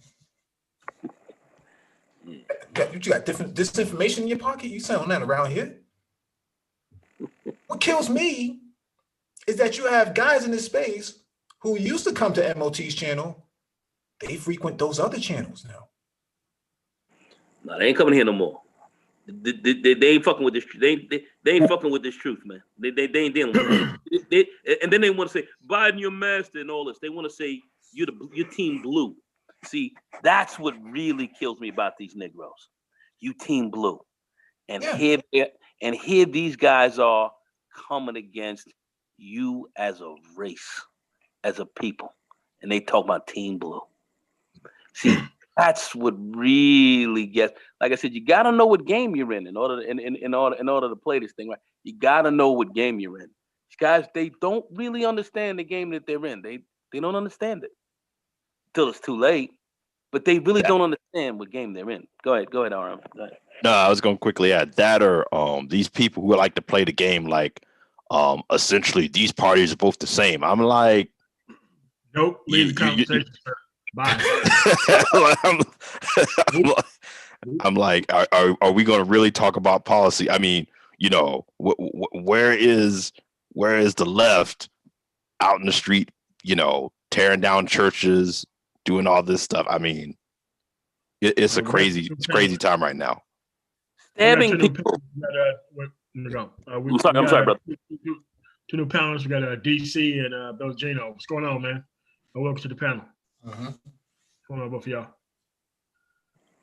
Both of y'all on mute. So Can you be heard? Oh, good evening. I'm trying to. Hello, can you hear me? Can you be heard? Yeah, I hope so. Greetings from the rim, man. I appreciate you. What's going on, DC? What's up, man? What's going on, man? And hey, listen, man. This is embarrassing at this point. Look, man. Either you for reality or you're gonna live into alternate reality. Either you're in the Twilight Zone or you living in the real world. You got to make a choice. And I just thought that if we're talking about being in a red pill space and talking about the truth, we're talking about what's on the record. We can't keep making up these stories because it makes us feel good and because we want something to be a certain way and it's not going to be that way. What are you going to live with? The truth? Or are you going to live with these fantasies? They got to make a choice, man. And for the people that's following these folks, man, believing in these false narratives and nobody can provide evidence and it sounds good like your preacher preaching to you on Sunday, get out the pulpit, man. Stop feeding this stuff, man. This is insanity. We better than this, man. I don't know about that. That's what I'm going to begin with. Or at least I think we're better than this. Yeah. Nino Brown, DC. Wait. Is bigger than Nino Brown. When you say we're better than this, are you talking about black community, black men, or are you talking about America as a whole? No, hell no. I'm not talking about America. I'm talking about black men, man. Okay. No, hell no. No, America, no. This is America. This is what they do. But that's the thing. There were people on TV like even Eddie Glaude was up there. It's like they were like asking him like, "Is this who we are?" I'm like, "Have y'all studied history?" Yeah, absolutely. Nah, I'm talking about people that come to this space, and I think that it was very, very informative that some of the brothers that used to frequent MOT's page no longer do because he's considered to be so-called leftist now, and that cannot be further from the truth. Like that's nonsense. So these are where all the so-called manly guys go. All the manly guys are right and Republican. We're the real men. Fuck out of here. That's ridiculous, man. Like you're gonna equate your manhood to Trump? But people were like Trump's alpha. To Donald Trump? Yeah, people were. They're like he's alpha. He's bringing masculinity back. But how do you politicize masculinity? Though? How do you politicize it? How do you politicize SYSBN? How does that work? How do you politicize a philosophy? That's what I'm saying, man. It's like this is insanity. So here's another question. So when Joe Biden does what you think that Donald Trump would do, and he basically barks on people that are so-called the coons of the civil rights movement, that's what you guys like, right? So instead of employing the man, the stuff that you want to be happening, to call him to account and talk crazy to him, sort of like what Trump would probably do. You guys want to talk about, oh no, see, this is y'all racist guys. See how racist it is. He ain't know about Black Lives Matter. I'm like, come on, man. See, that's when it gets disingenuous right there. Like, come on, now you guys are clowning, man. You guys are clowning now. I mean, but you have to realize today, a street conservative today talked about how and why they pinned all their beliefs on this guy. They thought he was such a masculine man. They thought he was such a great business person. It took us 3 years and 10 months to figure out that this dude owed a lot of money to a lot of people. You found Never out gave right. up his tax. Yes, and you found out right away that he wasn't paying for security in these cities where he was having these rallies. This stuff, he haven't even paid the people from the first time that it happened, let alone right now. No, they had a tour bus that wouldn't move because they never paid for the gas money. Never paid for the gas. But like I said, I had a good friend. He had a painting business. He was a contractor. Got a contract at one of the at the Trump Taj when that was going up and painted. He had a contract. I forget what areas of the edifice that he had painted, primed and painted, and with his company, and was basically jerked out of $100,000. This was a long time ago. Protect painting, and got torn out. And my father used to do his taxes as well, and that was a huge problem. That was some of his operating capital, and Trump did not pay him. Didn't do it. But here's the thing: he's a stand-up guy, though, right? Huh? I'm saying, but he's the stand-up guy, right? He's all accountable, and he lives with the American way. Now I'm just being facetious, though. He jerked more guys than you can fucking believe, man. Absolutely. This guy jerked. See, I knew about that. See, that's why I don't fucks with this nigga. But these other guys are sitting around and see. I know who this guy is. I remember him from New York City, all down and all through him when he fucked up the boardwalk. Guys didn't want to hear it. Guys didn't want to hear it out. But here you see this guy running the same game. And the scam game that he's running right now, raising over $200 million off of people, and said that he was gonna do this for his law, his fight for the office. But yet he's pocketing a lot of this money, and this money's not going towards anywhere near towards where he said it was going. It's ridiculous. These guys, grandma, you want to have your grandma and them get ripped off, fine, that's no problem. But this is the game. This guy's still playing. He's a grifter. He's on the grift. He's a grifting motherfucker. He's been grifting for the last 30 years. Yeah. No, I was gonna add too. The thing is, guys didn't do due diligence because you really didn't even have to wait 3 years. PBS does a documentary every year, every election cycle called The Choice, and I mean, it's about 2.5, 3 hours, and I mean, if you watch that documentary, you'll understand Donald Trump in a nutshell, and everything you saw over the past 4 years will not surprise you one bit. And just listen to his niece, Mary Trump. She's wonderful. Love this fucking woman. She comes in there and fucking blasts on this dude and tells the family secrets on that. Lets them know what's up. But there've been a few other, because there were a few documentaries that they had on Netflix on the Trump family and showed you how this guy was basically a pookie, buying knives and all this kind of stuff, trying to get into fucking street fights, and his father put him in a military academy and all that. It's a pookie ass nigga, man. That's why these pookies like him. He pookie nigga. But anyway, That's what you're dealing with, a grifting, pookie ass fucking gangster. And this is what you get. This is what you get. And look at this debacle. Look at this shit we got going on right now. A bunch of savages running around the country talking out the sides of their asses. And then you got everybody who used to work for him. I mean, every single one come out and write a book, talk about, hey, this guy's crazy, he's stupid, doesn't know what he's doing. I'm like, they're telling you. Right. They used to work for him. Scaramucci came out. This is the last white man standing. Called it. So fuck. I wasn't called by a white. I wasn't called by no brother, by a white man. Scaramouche is the last white man standing. We got to get him out of here. Former White House aide. That's out there now, and part of the Lincoln Foundation and all that. Yeah. He only lasted for I want to say 2 days. About 2 weeks. About 2 weeks, and then he was finished. He came in for a formal press conference, and that was it for him. So I'm gonna tell you how insane this is, man. One of my partners, right? He was I don't know if he was trolling me or what, but he was just trying to I guess before the actual count went in. I don't know if you guys saw it. There was some kind of false video that was sent out about if I'm not mistaken, was it Georgia? No, it was Nevada.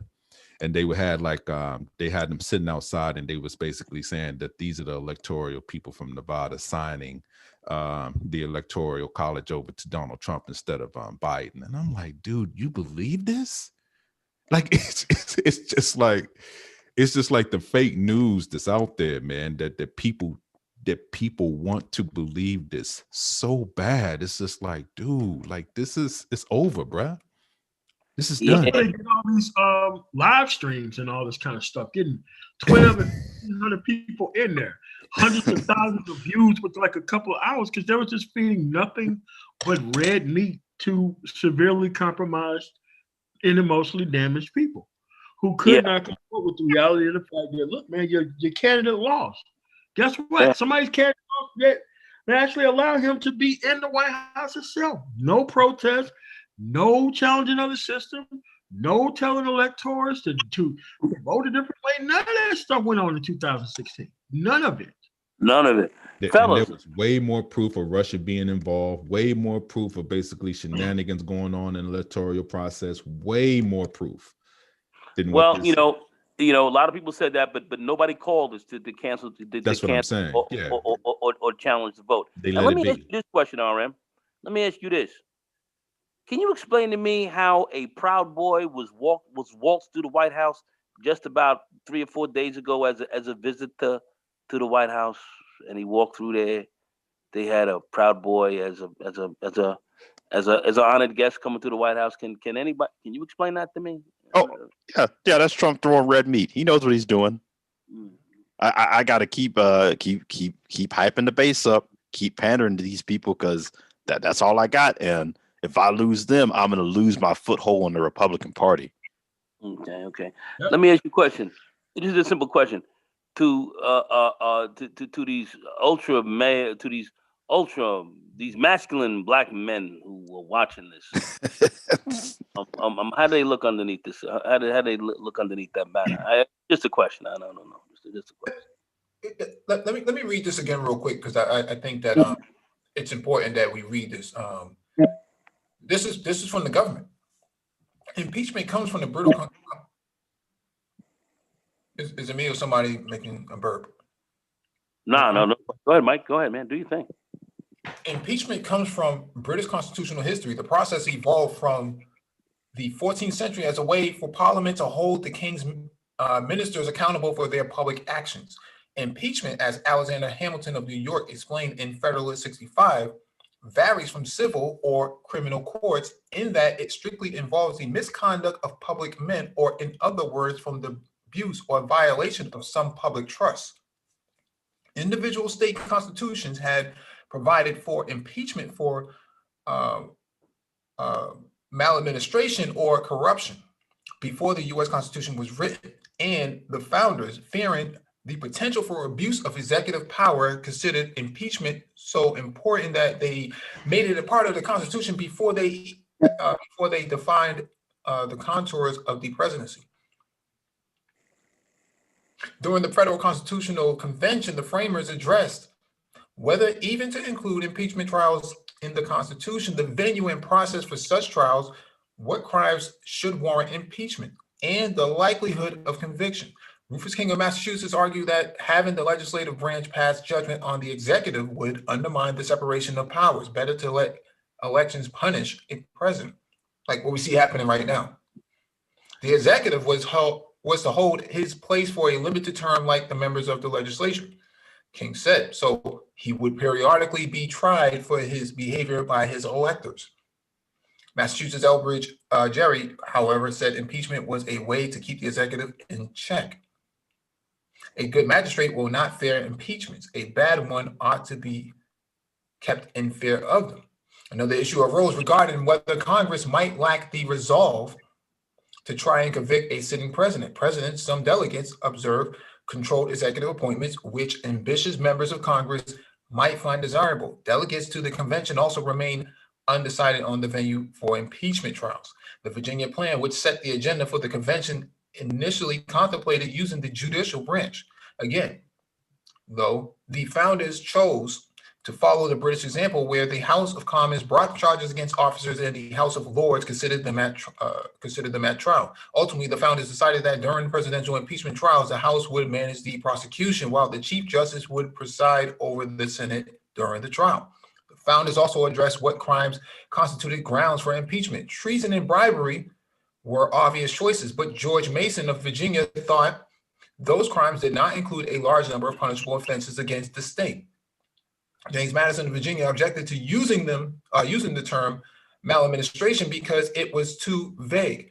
Mason then substituted other high crimes and misdemeanors in addition to treason and bribery. The term high crimes and misdemeanors was a technical term, again, borrowed from British legal practice, that denoted crimes by public officials against the government. Mason's revision was accepted without further debate, but subsequent experience demonstrated the revised phrase failed to clarify what constituted impeachable offenses. Yeah, I was going to quickly ask you, DC. No, I was go going to go ahead, Nico. very quickly. You see, what you're talking about, what Mike is bringing up is basis in what was Anglo-Saxon law, all right? And the Anglo-Saxon kind of laws that they had bought that where they would say that people and so forth would be, your executives and so forth would be accountable to.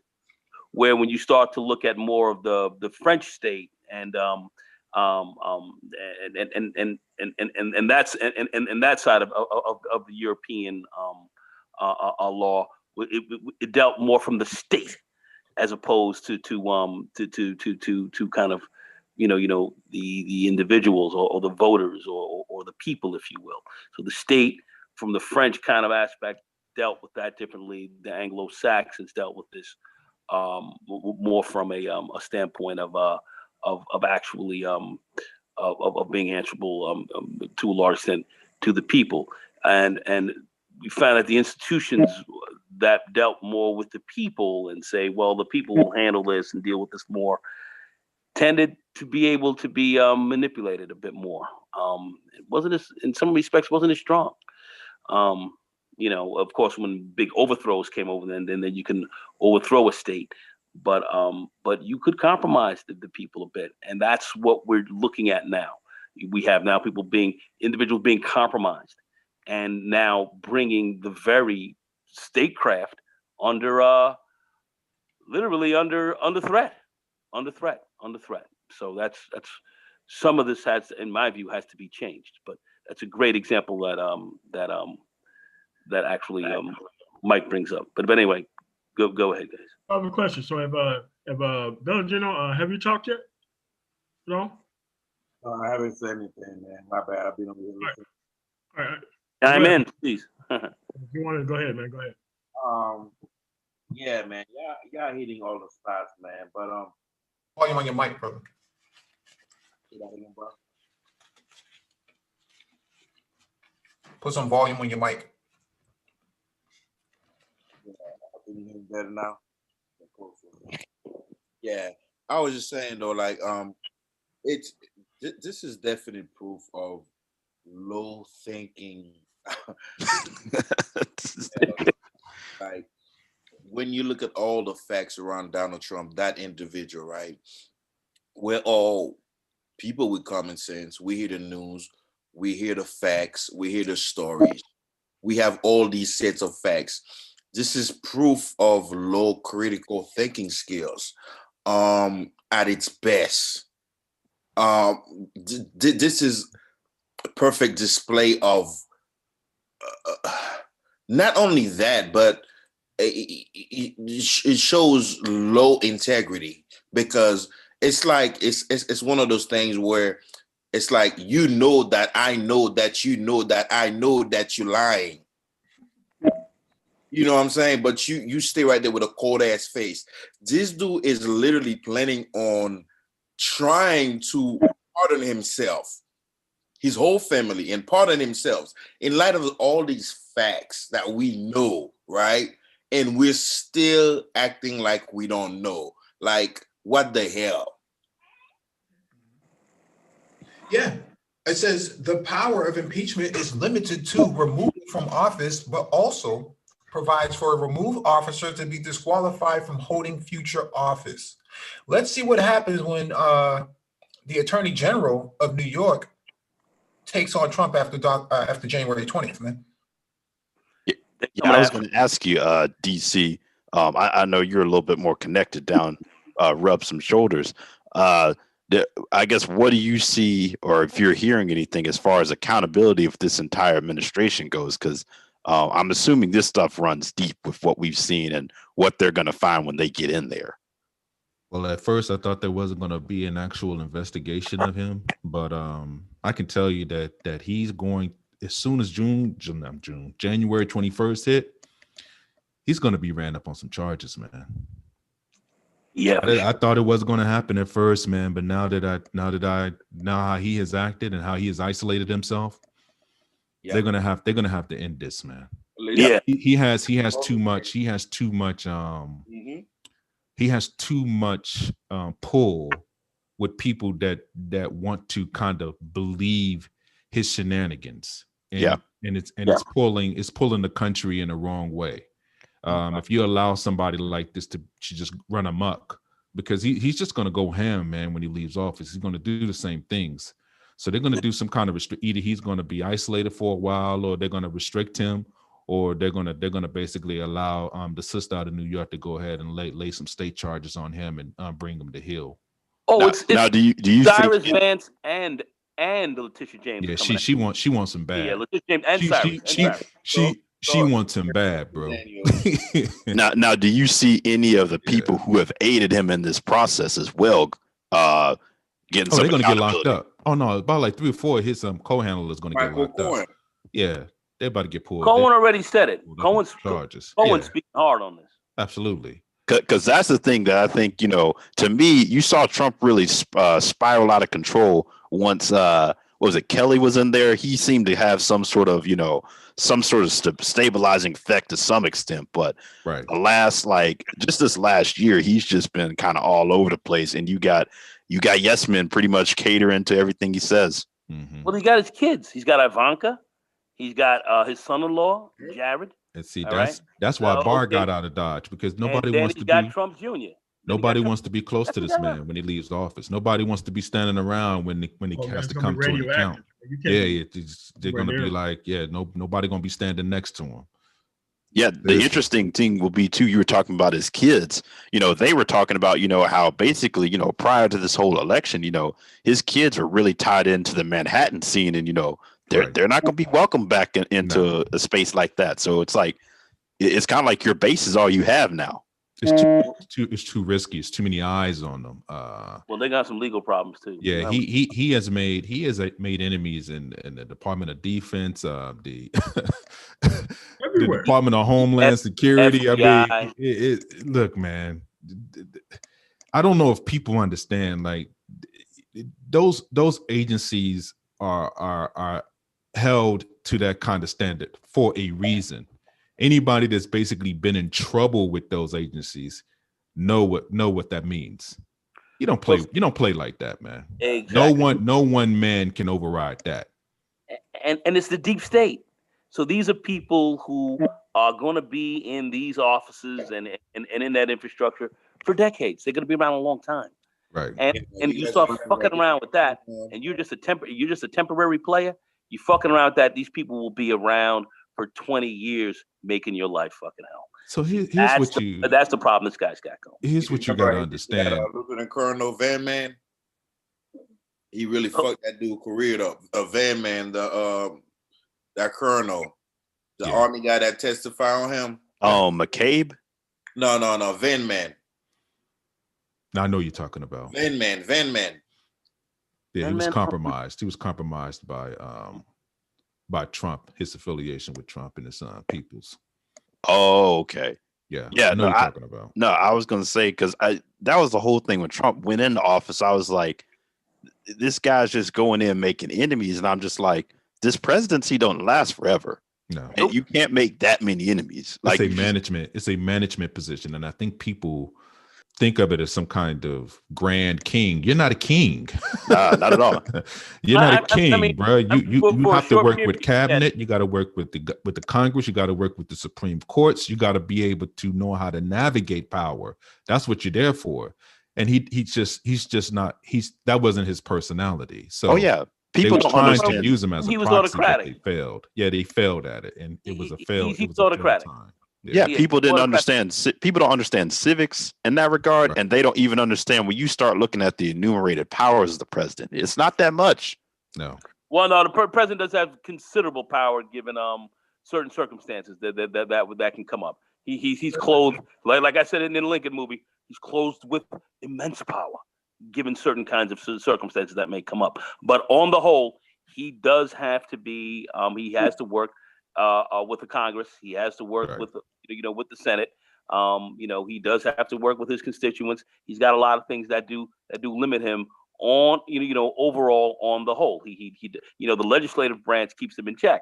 Only time the legislative doesn't keep him in check is when he has when he has both houses in the same party. Then he's got two accelerators and he can kind of run amok at that point in time. But that usually for even both presidents, Republicans and Democrats, when they run like that, they end up losing them usually in the midterms. So that's a check and balance of the game as well. Only time under circumstances of war and under circumstances, of course, of national disasters and so forth, does the president have a tremendous amount of power, and he does have the ability to use executive orders. Now those can be overridden, after he leaves or whatever, but he does have executive orders. So he's got a lot of power there. This is designed to be a strong presidency. Your presidency is not designed to be weak, but you're not a king. You're not a king. And this guy has an autocratic mindset. Came in here thinking like an autocrat, thinking he was Kim Jong-il and all this shit. This guy was fucked up. This guy's highly fucked up. Because he was politically ignorant and didn't understand the process and didn't care to understand the process. All these selfies with the leader of North Korea and just like his followers, huh? Yeah. Say it again. Just like his followers. Like, don't know anything about politics, the process, what you can and can't do. Yeah, he grifted his way to the top, but I'm saying, the most basic things of, they counted 20,000 certified lies that came out of his mouth. And a lot of lies. Yeah, they counted something like 800 for Obama. Okay, in 8 years. This guy, 20,000 lies in 4 years. What exactly do they think they're going to get out of him? Because even if he did get reelected, he only had 4 more years to go. After that, then it's over. What are you going to do then? If you're a grifter, right? What are you going to do after that? That's the funny thing. Even politically, he didn't get another term. He might have been trying some shit like that. Well, he didn't even understand the process as far as momentum. Because once you become, Trump was an outsider to politics in general. So you had both houses of Congress this first time around, and you really have nothing to show for it. You got some judges on the bench and some Supreme Court nominees, but you don't have any signature legislation to show for it. And it only gets harder as you get a record and you go into your second term. So they even squandered the political capital that they had when they had all the power in DC. So There's a thing called Article 2. Article 2. That's all he knows. Yeah, I mean, well, thank God this vile, incompetent, divisive savage is gone. But here's the other the crazy thing, how many people wanted him back though? That's the crazy thing. Well, you have to understand, the people that want him back were the people that hate you, that don't want you to have a say in this country. That's what you're dealing with. You have to see that. You can't separate that from this. You can't. You have to see that. Those who can't see it, I can't explain it to you. Yeah, if you're a critical thinker, and you don't have to be that critical in your thinking, you have to see that. Look at the 4 states that they're going after and the cities. This is the crux of the issue. It's you, like it was in 1870, 1876, 1870 in the when they turned back Reconstruction, and they had that fucked up deal that they cut. Okay, to keep Rutherford and them to come into office. All right, they held hostage and they cut a deal on knocking you out the box during Reconstruction. That's what that was about. All right, this is what's going on here. One more again. It's about you again. It's always about you. You're the problem. You're the problem. I have to understand. Go ahead, Moti. Go ahead, Moti. All right, so at this point, this dude becomes an ex-president with all the information that he has. He's just going to sell it to the highest bidder. Like it's clear that this dude is not going to care about the system that he's trying to destroy right now. Mm-hmm. Oh, they're gonna have to pull that back. Him getting legal briefs and all that. They're gonna have to reform. They're gonna have to revise that law. Man, when I saw that's not a law, that's a courtesy that's done for the president. When I saw this dude comparing the FBI with the Nazis and stuff, like the first, was it the first or the second year after he got in? I think that was like the first year, fresh off. Man, he called the FBI. He said the FBI. What was it? The CIA. The CIA the same as the Nazis and shit. He automatically went to war with these agencies, and I already knew he was setting himself up. He said he was going to drain the swamp. Remember? Yeah. The only problem was he is the swamp. No, he drained the swamp, but he filled it up with alligators. Well, he was the swamp, dog. He brought the swamp in. He's going to drain what he was. He was the swamp. No, he cleaned it with pure alligator fluid. Pure alligator. It's more like the alligator turned around and bit his ass before he let the alligator in. That's what happened to him. That's the truth. We're gonna find out that all the laws he had breaking, like the amount of FOIAs that's gonna start flying out, the information that's gonna start coming out because his people are gonna be out, and then now a lot more information can be released that they're not being kept from the public. It's gonna be like crazy, man. Yeah, he's not going to be protected by the executive immunity. He's going to be out as an actual citizen again. So that, or people are going to start facing some jail time. And it's like, I got to save myself. So remember, this happened as well. Like all of this doesn't stop him from state. The state laws. The state can get him. Fed, he's protected. State, he's not protected. That's why Cyrus Vance Jr. and Letitia James are sharpening. That sound you hear right there? That's she wants some bad. For this nigga. She wants some bad. She wants some bad, bruh.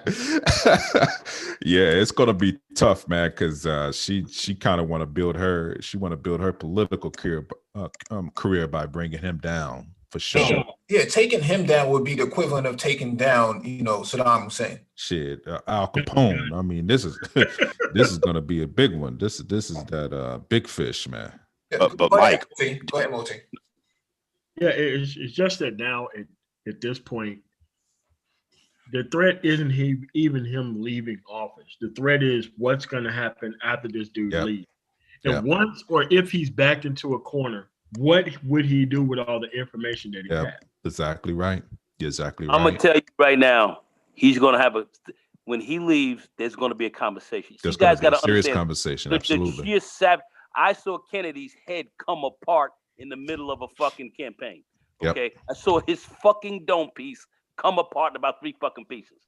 All right, let me explain something to you, so you guys understand. Yeah, going to have a switch on his. understand what we're dealing with. When this cocksucker leaves office, they're gonna be like, listen to me. You keep talking. All right? You keep talking. You'll never see your fucking grandchildren grow. It's never gonna fucking happen. You understand? Keep talking. And that's how the conversation is gonna be. That's how this is going down. You better understand what you are dealing with. You would hear that conversation going, and he would still push the limits of it. Like, he will. That's the point. He will die of a heart attack or a stroke. He would still do because he don't listen. He don't listen, man. Or a stroke before this is all over. You're gonna have to show him. You're gonna show him better than you can tell him. That's obvious. I think he knows. That is obvious. I think they know it too. Talking that gangster shit before. It's unfortunate. Like, well, I'm gonna leave when it's time for me to leave. Yeah, he got the real ones now. He got the real ones. He got the real gangsters. Yeah. No, the real G's. The real gangsters. Who don't do drive-bys. They do country. They do country buys. They do country buys. You think that? All right. They don't do flybys. They do country buys. You think there was not a reason why Lyndon B. Johnson did not run again after 68? His ass knew. He said, "Man, what I have done to the Democrats, I can't. I have to go in exile." He's like, "Yo, I have to go in exile and disappear. Yeah. Me and Lady Bird got to disappear forever." The stuff that I have done. If you ever listen to any of his tapes, he knew the stuff that I have done because of the whole Dixiecrat thing. These people have me in office. I have a chance of getting killed. Literally. Well, he knew about Kennedy. He knew about the whole deal. Yeah, that's what I'm saying. So he, I was watching Joe Biden's body. I was watching Biden's body language tonight. See, these motherfuckers are, and you got he and Obama. These are stone cold killers. These motherfuckers, they mowed down many scoundrels that you have no idea of. Right. Now, at the end of the day, then these are all made men. This is bigger than the mob. This is the biggest mob in the history of our species. For the world, yeah. This guy is going. Or he's fucking going. That's how this thing is going down. But Mike, if Letitia James goes after Trump and takes him down, I mean, the manosphere is going to be all over her. Oh, they're going to be. You go have 20-hour fucking live feed for that. Listen, I heard one of these guys the other day say Trump is SYSBM. Mike, no, man. Yeah, man. No. You need to handle that, MOT. I mean, I guess he got tired of dealing with the American women. He went and got Melania. So that's what they're related to. He's SYSBM. He doesn't do mainstream media. That's what his whole family has done. He's a European family. He's an immigrant. He's European. He's not part of American history. I mean, come on, man. Mike, you talking about the apolitical guy now? Oh, there's several of them, man. They love it, man. This dude came out of the immigrant snatch. Oh, he came out of immigrant snatch, literally. Yeah. His mom was from Scotland. Yeah, his mom is not from Irish, the States. She was a fucking Irish that went over to Scotland. She wasn't born here. All the wives were mailed in. Yeah. They were all mail order. From the brothers of Frederick. All of them. Yeah, mail order, man. Mail order. Yeah, they didn't marry no American women. Trump is that's why. Come on, man. That shit is awesome. Funny as shit. Yeah, European family. Today saying all the stuff that he liked about the guy, and it's like none of it had to do with policy. It had everything to do with the fact that this dude was a scumbag Pookie. Right. That's all it boiled down to. That Fox manhood, man. Fox. FAUX. Look it up. No. They turned Fox manhood. Like, they turned this part of the ass into Fox. That's what they did, man. They call themselves masculine, sucking the toes of this dude. It's incredible. But anyway, this dude will be gone on the 20th of January. You can best believe that. Yeah, but how would he leave though? Right? What's the process? Like, I talk with MOT about this behind the scenes. Okay, how's he gonna leave? He's gonna pack a bag and say, "See you guys. I'm leaving. I'm leaving off. I'm gonna get my campaign going for 2024. I never lost. I'm still the president. Get my crew together." 20th, man. And he's gonna walk the fuck out of there, talking that bullshit, and they'll let him talk that, and he'll walk the fuck out. That's how it's going. No, I think it's a lot deeper than that. You think so? I think this guy's not going to follow the process. He's not going to walk Biden through the White House. He's not. Oh hell no! But he doesn't have to. He's not doing that. No, he's gonna block off Pennsylvania Ave. He's gonna do whatever he can to keep all the left from coming to celebrate Biden's inauguration. Number two, he's gonna hold his own rally somewhere else where he can gather enough people, like a stadium. Okay, he doesn't care about the social distancing. Another super spreader event. Mike, Yeah, none of that is. I don't think he's gonna be there, Mike. I don't think he's gonna be there after like the 10th or the 11th. I mean, I could be incorrect, but I really think he's gonna be gone before then. Just gonna be hanging out in Mar-a-Lago or something. I don't know where he's gonna go, but I think he's going to he's somebody's gonna have that conversation around probably pretty soon, because now that they got this electoral process already sealed up and done, it's over. Or really after January 6th, after that Georgia runoff is done. No, I think they're going to start working on talking to him about basically the transition process. Like, yeah, you need to pack your shit, man. You need to get your stuff. Yeah, the FBI and CIA are not his friends. Yeah, absolutely not. Absolutely. No, he's got a very big problem when you have these guys. That is a problem of immeasurable especially the people that hung over that's still there from the Cohen administration. Okay. That's a problem with him. Immeasurable proportions. They are not rocking with him at all. Okay, that's an insurmountable problem for him. You understand? It's insurmountable. But anyway, for him to leave and to do his little thing on the side and do whatever, there's no laws against that. You do not have to concede even the presidency. You don't have to concede it. You have to go because power's no longer going to be yours.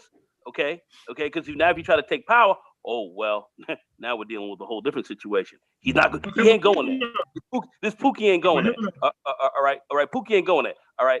At the end of the fucking day, he can do that other bullshit, that fuckery he may try to pull. That's not illegal. That's actually not illegal. All right. What is not legal is him trying to take power after the 20th, 12 p.m. Let's see how he tries to play that game. No, what I'm saying here is he'll make the process of the inauguration so difficult for Biden to be valued. You know, he'll spoil the process. And number two, I think he'll gather his people, man, and really rally, for maybe a possible 2024. But that's why I read the impeachment proceedings in context to this, because if he should say that again. I say he could bar from coming back. Yeah, that's what I'm saying. Yeah, they'll take him down for good, and then you may see something cataclysmic come out of all that. I mean, the descending on Washington D.C. was just the beginning. You may see. Yeah, there's going to be provisions in place during the inauguration for sure. He may try to release the Kraken. Yeah, it's going to be some issues here in the city. It's going to be some issues. There's no doubt about that. No, I was going to say Biden's going to have to kind of he might be up there when Obama got elected and people were a little bit concerned. He might have that type of presidency with you got like 80% of these people who think he didn't win the election fairly, and if you got Trump on the sideline fanning the flames, it could get bad. Well, you got to just look at the people he has around him. He's putting the old Obama deep state killers around him. That's what he's got going on. These guys, if you think that they're unprepared for what this guy may be working on, you are mistaken. Yeah, you ain't dealing with Johnny come latelys. You're dealing with hardcore professional killers. Think about this. They mowed down many scoundrels in them 8 years that Obama was in office. He was a stone cold killer. Think about this. This is what I want to say though. Nagone, you hit right on it, but let me go even further deeper for you guys to want to put on your tinfoil hats and want to talk about conspiracy and fraud and all this type of deal. Federal Bureau of Investigation. He came in, he couldn't punk Cohen, he got him up out the paint. Here's the thing though. All of those people that are loyal to this man, the investigation part, this is the top of the food chain. Now, this is the top of the food chain as far as digging into your stuff. They know stuff about this man that you should not actually know about a person. It's just part of the job. if they want to, ask you. yeah, if they want to, they can clean this dude. Literally, he's so crooked, man. He may not even actually see daylight if they're allowed to actually go ham on him. But the only thing is an embarrassment for them allowing him to be a president. Like, how did this man become president? How did he get the presidency? How did this happen? You see what I'm saying? So this is what I'm trying to tell people. Understand that he's already got a full caseload of people in bed. That's where Corn started basically tabbing him before he even got let go. 2 to 3 weeks, he just started writing down everything, the whole conversation, typing it down, taping it, because he knew this dude was off the rails. He knew it. Well, Cohen, and then they threw Cohen under the bus, and he's fucking telling. Oh man, he's going. As soon as he walk out the door, it's gonna be like, let me now tell you what the truth is. Here it is. Everything. Oh, and it's the deep state that he's talking to seriously. You have to understand, when I say you understand what game you got to understand what game you're in. Now, me, I understand this perfectly. Got guys, some of my good friends, they're in the military right now. As far as, you know, my roommate from college, he's a managing director in the Department of Homeland Security. He was a lieutenant colonel from the Air Force. Highly ranked dude. My roommate. All right, alpha man. And are they happy that Trump is now gone? Highly fucking placed. All these guys say this guy's crazy. That ain't gonna happen. Now he's not gonna give me any real inside information, but what he is gonna let you know is that this guy's going. Mm-hmm. You gotta understand what you're fucking with at this stage of the game now. You may get in, but don't fuck with the game too tough. Just like the mob, they took out fucking Galante. Dare anybody to kill me. Next thing you know, you see him over there in the fucking back of a fucking the back of a fucking restaurant, still noshing on a stogie, man, with fucking 10 shots in his ass. All right. This is how you're going out if you're not fucking playing this game right. All right. If you think you're gonna roll like this, you better think twice about what you fucking with. Because now you're talking about trillions and trillions of dollars as well. If you think a bunch of fucking white trash motherfuckers are going to run around here and overturn this fucking country too, you better think about that again as well. Cannot allow a demagogue to kill white supremacy. You cannot allow a demagogue to kill the actual system that's set up in this country. It's not going to happen. Yeah, this guy, not going to happen. Yeah, this guy here, Robert Redfield, said Trump. He's on record saying this. This only came out 48 hours ago. Trump knew about COVID-19 the first day of January. Mm-hmm. Oh hell yeah, absolutely. He knew about it. They said they briefed him on it, and he sat by and he did nothing. We should do. Yeah, they got him on. They got a record. They got a phone call. Yeah, they got a record of him. Actually, yeah, before even January that he knew. Yeah, you're talking October, November. Yeah, got me some panel ideas now. But what's going on, you guys? Hey, salute. What's going on, Art? What up, brother? What's up, man? Do the bang, amigo. Mr. Bain, terminando fine de escola. What do you call it? Semester. I don't know how to say semester in Semestre. Okay. Semester. Or also Tanama. You can use it. Yeah, estoy terminando. Muy cansado. But go ahead. Oh, go ahead, Art. Yeah. This is probably. I mean, I save my brain picking for the places that need to have brain picking. With brains. So that's why I come up here. No pun intended on other panels, but I hold my questions on other panels. But now assuming that he has been bitten in the neck by the chess playing vampire. Mm-hmm. Okay. Assuming, what is it possible that he can negotiate how he like what happens to him after he leaves? Like, because remember we talked about how he's supposed to be on trial and they're going to really get him. He has no way out. Is it possible that he can do something before he leaves to the powers that be that's going to take over? Yes, what do you mean by something? Go ahead. I mean, an example like push more things in, from his seat as a president that other people can't get in order to make things a lot better for the next people to take over office. I mean, whatever they may want him to do. That's what I'm just saying. Whatever they may want him to do, is he in a position where he can do something that they want him to do in order to avoid that stuff as far as trial and all that kind of stuff? No. I mean, like, unfortunately, with Barr leaving, I personally think whoever the deputy person who's going to take over for Trump is probably going to charge him with a myriad of things that he's going to pardon himself for it on the federal level. That's why probably Barr is leaving. So the next person can just charge him with a whole bunch of stuff. And then he turns around and pardons himself. I know it's going to look stupid, but this guy is out to save as much of his ass as humanly possible. Absolutely. So, totally possible. He's going to do the Henry VIII approach. Yeah. So Barr's going to be like, you know what? This sounds too crazy for me. Why don't you fire me and we let this unknown guy, who's probably a civilian, who's going to walk in and be Spiro Agnew. that or I wonder if Barr's going to try to play the whole game of I was just trying to be the adult. So I was just trying to go along with them so he didn't get too crazy. So, I was just trying to keep him under control and stay in his good graces at the same time so things didn't get too out of hand.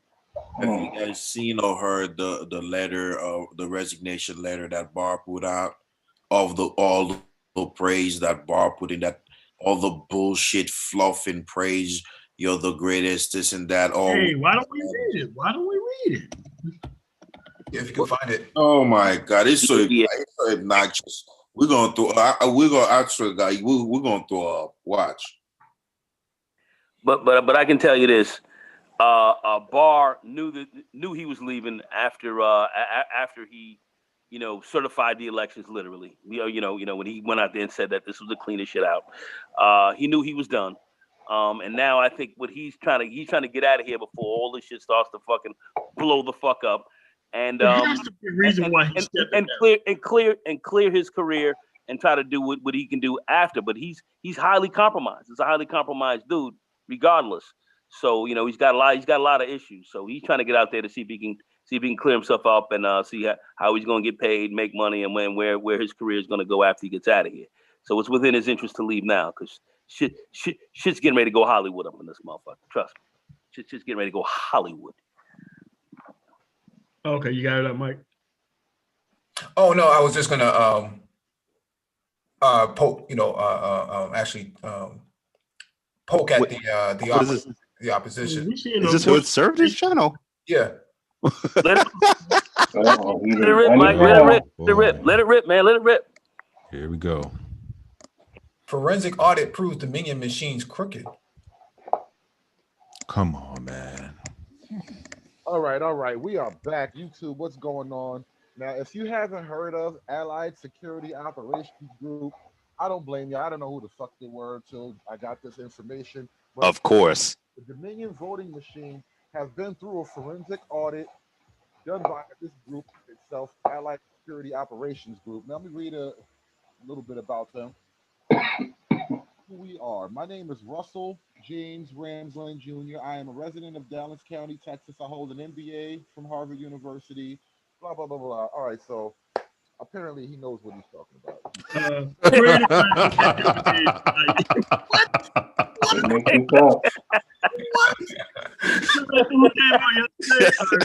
The day before that, yeah, I was raised in a two-parent household.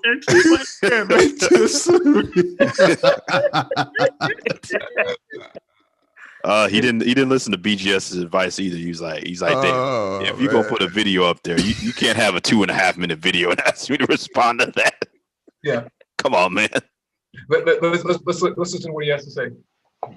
Is they released their preliminary conclusions about voting irregularities connected to the Dominion machines, and basically what their forensic report has led them to conclude is the Dominion voting machines, like we all knew, are purposely hackable and in fact designed for the purpose of unsafe, inaccurate election results. So, yeah, Trump did win. Now, there's Here we go. Here we go. Wait, the machines are hackable, but that means Trump wins because the machines are hackable. Here we go. Oh, come on, man. This is straight from the horse's mouth. Literally the horse. But anyway, go ahead. Yeah, Trump did win. Now, there's 23 pages in this report, and I haven't even had a chance to actually read through this thing with a fine-tooth comb. How would you You didn't read it. David, You didn't come read on, it. brother. You don't know who the company is. And you're saying that Trump won on the day of the Electoral College's decision. Really? I literally did a whole program exactly about the Dominion machines, bro. Wait, what state were those in too, by the way? The Dominion machines. This is Michigan. I want to say it's in all blue states. In Georgia too. Because I know Georgia's using Dominion now. Because here's the thing, you got to remember too, a lot of these Secretary of States in these blue states are Republicans. So they oversee the whole process of buying machines and running the election. So it's like, oh, are you pointing the finger at your own people now? But is he forgetting that they did hand counts? They recounted. Yeah, hand counts too. Actual votes. But that was most of it. But then what about But what about the Republicans that were elected on the Dominion machines? Are they fraudulent? That's where it all falls apart. Yeah. I mean, no further questions, Your Honor. I plead the fifth. Because even looking at this is still speculation and just making statements. There's no solid proof. If they had those facts, they would have brought it up. They would have had it. They would have brought that up. Exactly. And they had over 50 opportunities in which to do so. They couldn't come up with anything. When they hit Snake Oil Head, the Joker, when they had his funky crazy looking ass up in there, farting up in the joint, talking about, yo, man, listen, what's up with the freaking fraud? It's not fraud. We talk about the irregularity, but there's no fraud. I mean, the guy backed away from any fraud charges. Where's the fraud? Where the fraud at, though? Like here's the thing. Like they keep confusing two different things. Irregularity, as in more people voting than has ever voted before, that was irregular. It was also irregular for somebody to vote 74, 75 million for Trump. That was also irregular. But hold on a second, MOT, when they talk about irregularity, they would talk about 148 votes. That's what he was talking about. That's all the information that they had. 148 votes. That's what he was talking about. That's all he can come up with. That's all he could. But they're not talking about that, though. They're talking about this Dominion dog shit, and I heard somebody talking about they were some special forces guys had stolen 5 of this. All this bullshit that came up. That never happened. That never pure fantasy. This is what these talking story about. No, like what happened to that story after the special forces secured some servers in Germany? Like what happened with that? Once the Germans and all them sat back and said, "What the fuck are you idiots talking about?" It was over. It was over. It never happened. It was an internet, falsehood. Anyway, go ahead, Mike. Let me just finish playing this for it's only a couple seconds. And see just what crazy stuff jumps out at me. But I just wanted to put this out here. Crazy stuff it's not over. Despite the news and their media blackout over what's going on with Trump and the Supreme Court and his refiling of the Supreme Court case, it's not over. And when they say we haven't produced any evidence, who are we? We're French now? Let me read this real quick because there's a statement here that really gets my attention. It says, our examination of the server logs indicate that this high error rate was congruent with patterns from previous years. The statement attributing these issues to human error is not consistent with the forensic evaluation, which points more correctly to systematic machine and or software errors. Systematic errors are intentionally designed to create errors in order to push a high volume of ballots to bulk adjudication. So I'm a cybersecurity person myself, so let me say this. If you put a ballot into a machine and it spits it back out, that's considered to be an error. Okay, if you feed it back in because it wasn't marked correctly, if you don't highlight the bubble correctly, it will spit it back out and you would have to put it back in again. Okay, this is a normal error. There's no way that this is proven that there's some kind of nefarious activity going on with the ballots. There's nothing there to prove it. That's exactly right. Because when I went, Mike is right. Because when I went to vote, and I went and circled, my line of who I was voting for. When I first put it in, the machine spit it out. She said, "Okay, we got to re-put it in again." So you put it back in upside down so we could read it. Boom. She read it, didn't come in. We put it back right side up again, and boom, it came in, and then pop, it went in and said, "Okay, it accepted it." That's how it happened. So they were twice. My ballot itself was put in twice. But hey, Mike, I think you read more of this than David did, because he said I haven't had a chance to go through and read it yet. Yeah, I question whether the man's reading skills and oh man. But Hail anyway, Marys, man. These are Hail Marys. Mike definitely is, that's his business. So I wouldn't question this man in his business. Fuck that. So Mike knows it, and he's right about that, because that's exactly, and the reason why I say he's right, because that's what happened with me when I put my ballot in. That's what happened. It's exactly what happened. And Mike, just for the record, just to make sure that people understand how this works. If there is anything or any irregularities in the actual voting process showing that something got switched from one candidate to the other, there will be a footprint left with that, right? There'll be some kind of actual footprint that shows the record of that, correct? Yeah, that's what the server logs are for. There you go. That's what the server logs are for. That would tell you that.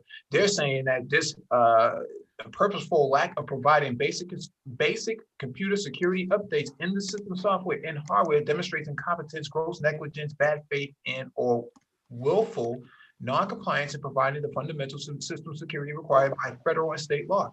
But this is not true, because according to Christopher Krebs of DHS, head of cybersecurity, CISA, he says otherwise. Who's this company? Who's this guy? Well, he has an MBA from Harvard, so he must know what he's talking about. Get the fuck out of here. That's why when they pressed him for evidence, they couldn't come up with anything. Yeah, they can't come up with the second layer. And the FBI, all them looked at the machines. They checked them. Yeah, it's been investigated already. That was the whole issue. It's been investigated. That was the whole issue. That's why when they said we checked everything, and then Krebs came and said this is the cleanest joint that we've got, a Republican. That's when these guys hit the fucking roof. But see, you can let these jokers say whatever they have to say, because at the end of the day, when you put this thing up to scrutiny, they had nothing. Yeah, it's just not zero. And they had over 50 opportunities in which to do so. And they came up with goose eggs, bupkis, zero, zilch. They can't even get a hearing. It's being thrown out. Like it's being like, nah, this is not why you got this in front of me. This is not enough to even have any kind of a case. Get that up out of here. That's the whole thing. But they muddied the waters out here with a lot of crazies, because the losers came out there saying there was something wrong. But when you start to ask, well, how is something wrong on the Trump side? But there was nothing wrong on the other Republicans and so forth who gained seats, who did whatever. What happened with that? And then when you continue to ask that question, no one has an answer for you. They have no answer. They can come up with nothing. Let me explain this real quick. Waste of time.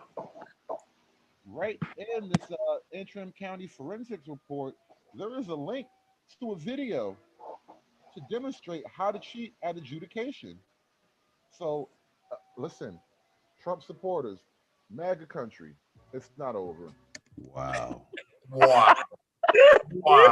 This dude, he highly finished. Twilight Zone, man. Wow. Try to tell you guys. Twilight Zone. He highly finished. But that's MAGA country. Go ahead. I'm sorry. MAGA country. Wow. What does that mean? I don't know, man. I don't know. I don't know, Sway. I don't have the answer, Sway. Oh my goodness. Like Batman or some shit. Yeah, because what is so why do guys not riding for Georgia right now? Why they're not trying to get into that political process to try to get there? I mean, this is the team that you rocking for. Obviously, you guys basically want to be so-called Republicans, right? So what's the deal? Why you guys are not basically trying to push the Republican ticket in Georgia to try to get the Let's call it what it is. House? Let's call it what it is. Come on, It's man. political. It's political therapy.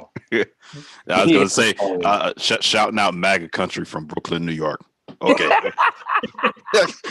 go walk around Brooklyn with a MAGA hat on and see how that goes. So close to MAGA country, he has to step him out from a blue state. He highly finished. Let me read this. That's what you're dealing with these guys. Let me read this really, really quick. There is no evidence that any voting systems were compromised, according to the Cybersecurity and Infrastructure Security Agency, which is part of Department of Homeland Security. The systems and the processes used by the election officials to tabulate votes and certify official results are protected by various safeguards that help ensure the accuracy of election results. The agency notes on its rumor control page that refutes disinformation and misinformation about the accuracy of the election results. These safeguards include measures that help ensure tabulation systems function as intended, protect against malicious software, and enable the identification and correction of any irregularities. And there it is. We read that before. That's the reality. We read that before. So what else do you got, David? It's on you. Let's hear This is Cybersecurity and Infrastructure Security Agency. I'm pretty sure your pay grade don't go above that, and this NBA guy doesn't go above that either. Yeah, of course. System. Get out of here, bro. Go ahead, MLT. Yeah, it's just that now you're gonna hear people continue to say that it's over, and they should start turning these people YouTube off. They should start canceling these people's Facebook and everything else. Yeah. Because what you're doing now at this point is this process was already over the night after the election. It was already over when the facts. Yeah, it was already over. So the only thing that they kept doing is they kept egging this thing on so some unfortunate person could take one of these high-powered rifles and go get him some justice for his country. That's what they're trying to set up. Yeah. And once this stuff happens, these people ought to be thrown in prison right along with people who do it. Yeah. Let's hear what he has to say. Ballots, for every suitcase of ballots that they put in for Joe Biden, we've got 2 baskets and 2 suitcases full of forensic evidence and witness testimony to hold them all in fire. All right, we're gonna nail somebody to the cross over this shit. But I want to thank you guys for listening. Do me a favor, like, share, and subscribe. Support the movement. Hit the Cash App. I knew that was coming. I knew it was coming. That's what this is all about. I may jump off a tall building, drive a fancy car. I'm no stunts, man. I hit the Cash App. Come on, man. Anyway, who's this guy? Who was just playing? Let these guys yap. Oh, they used to be Hood. I mean, that used to be David Monroe. Yeah. Now he's known as Hood Servant. And I'm going to release the Kraken. Well, isn't that sad? Here we have Mrs. Powell. Let her find us, man. Oh boy. No,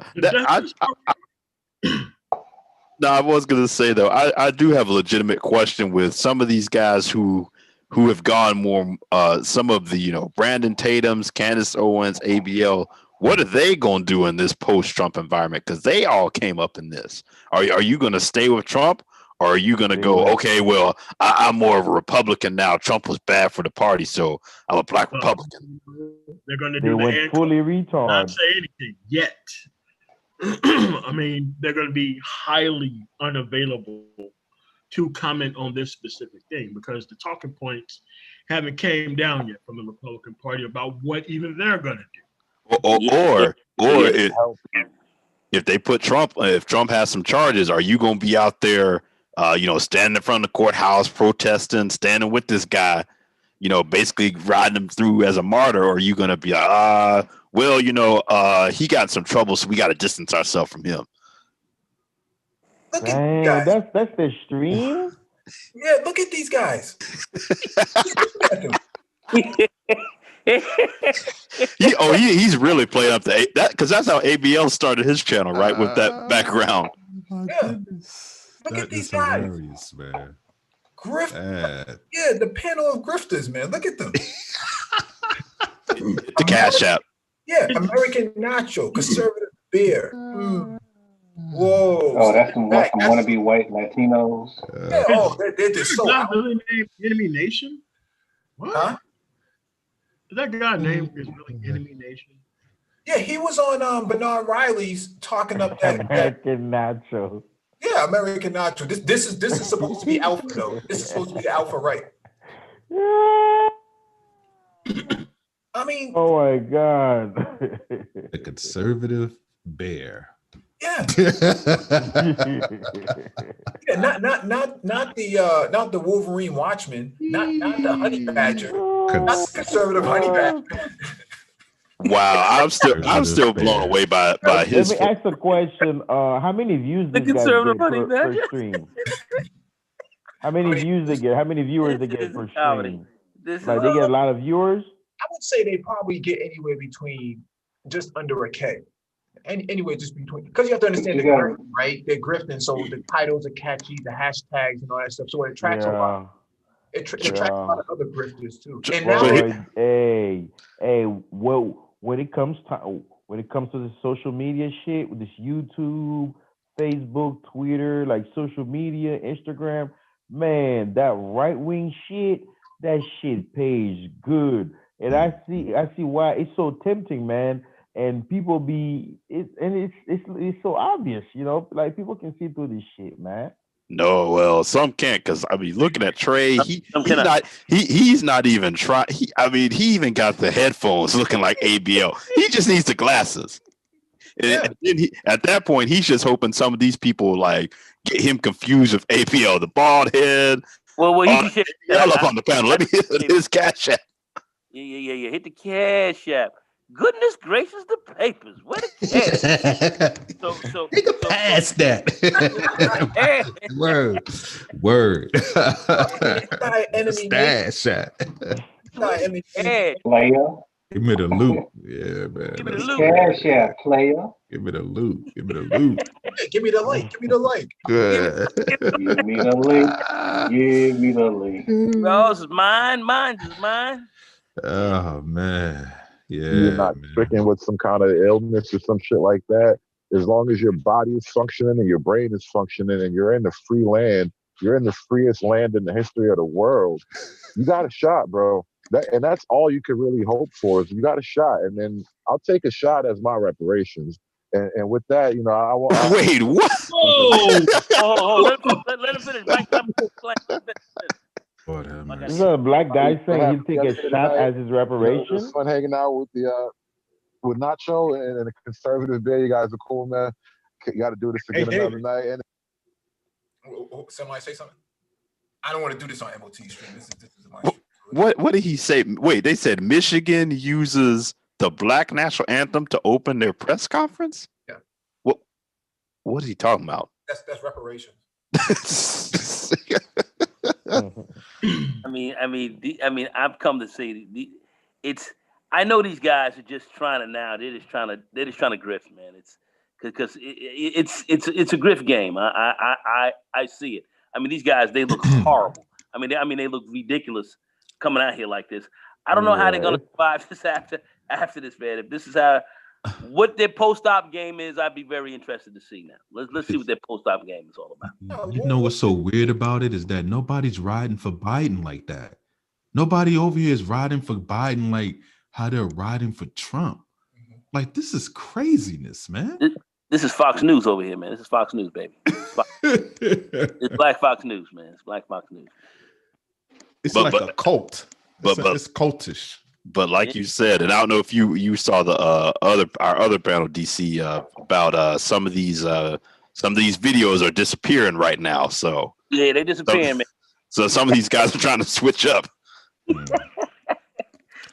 They didn't disappear. I see why they're disappearing. I understand that as well. Disappearing track records, man. Yeah. Disappearing track records. Yeah. This is like Watergate, man. Except it's a conservative gate. Well, I thought these guys were going to fight to the end. You know, to the this is very, water very balloon. end. He said water balloon gate. Nah, man. I mean, they had, enough time to get their ground game going. Like I've said before, had they gone out there and if they would have organized their live stream and say, "Yo, we got to get behind John James in Michigan," Right. Okay, I can see what you guys are doing. I can get with it. Yeah. I can dig it, man. You're trying to raise some funds so you can put 1,500, 2,000 behind John James. I can dig it. Do your thing.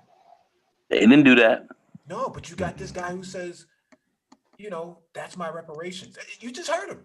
It's a live stream. It wasn't me. It wasn't a recording. It was a live stream. He said, that's my reparations. Yeah. Which they're not even really trying to give you that. Because, I mean, we see brownie points. He was looking for brownie points. No, because I was going to say, if you look at what this, where the conservative movement has gone, it's like, they pretty much just want rights for everybody. So, I mean, I'm sorry, rights just for them and take away everyone else's rights. So you're not even going to get reparations technically dealing with them because they're trying to take away your rights. Well, these people don't even believe in democracy. They don't even believe in a proper vote for you. No, what are you talking about? We just read from the FBI's website. But you guys already talked about the Supreme Court being 7-2. When are they going to overturn Roe versus Wade then? When is that coming down the pike? They thought 7-2. When they going to do all these cuts and all this type of stuff? Since when is that coming down the pike? It's not coming down. That's the whole thing. That's what I'm saying. Like, what are these people talking about? Like, you're fighting a fight that don't no longer exist. That's over with. Okay, so how do you pass a bill from the House that just has black women in it by itself? Nobody else being affected. I mean, they just tried to overturn an election on black votes by themselves, and the Supreme Court that this man had 3 Supreme Court judges that he was able to appoint in 4 years. Unbelievable. Obama had 2. That's insane. This guy gets 3 in 4 years. Right. All right, and they didn't touch it. Why am I talking about Alito and Thomas the Blackamoor?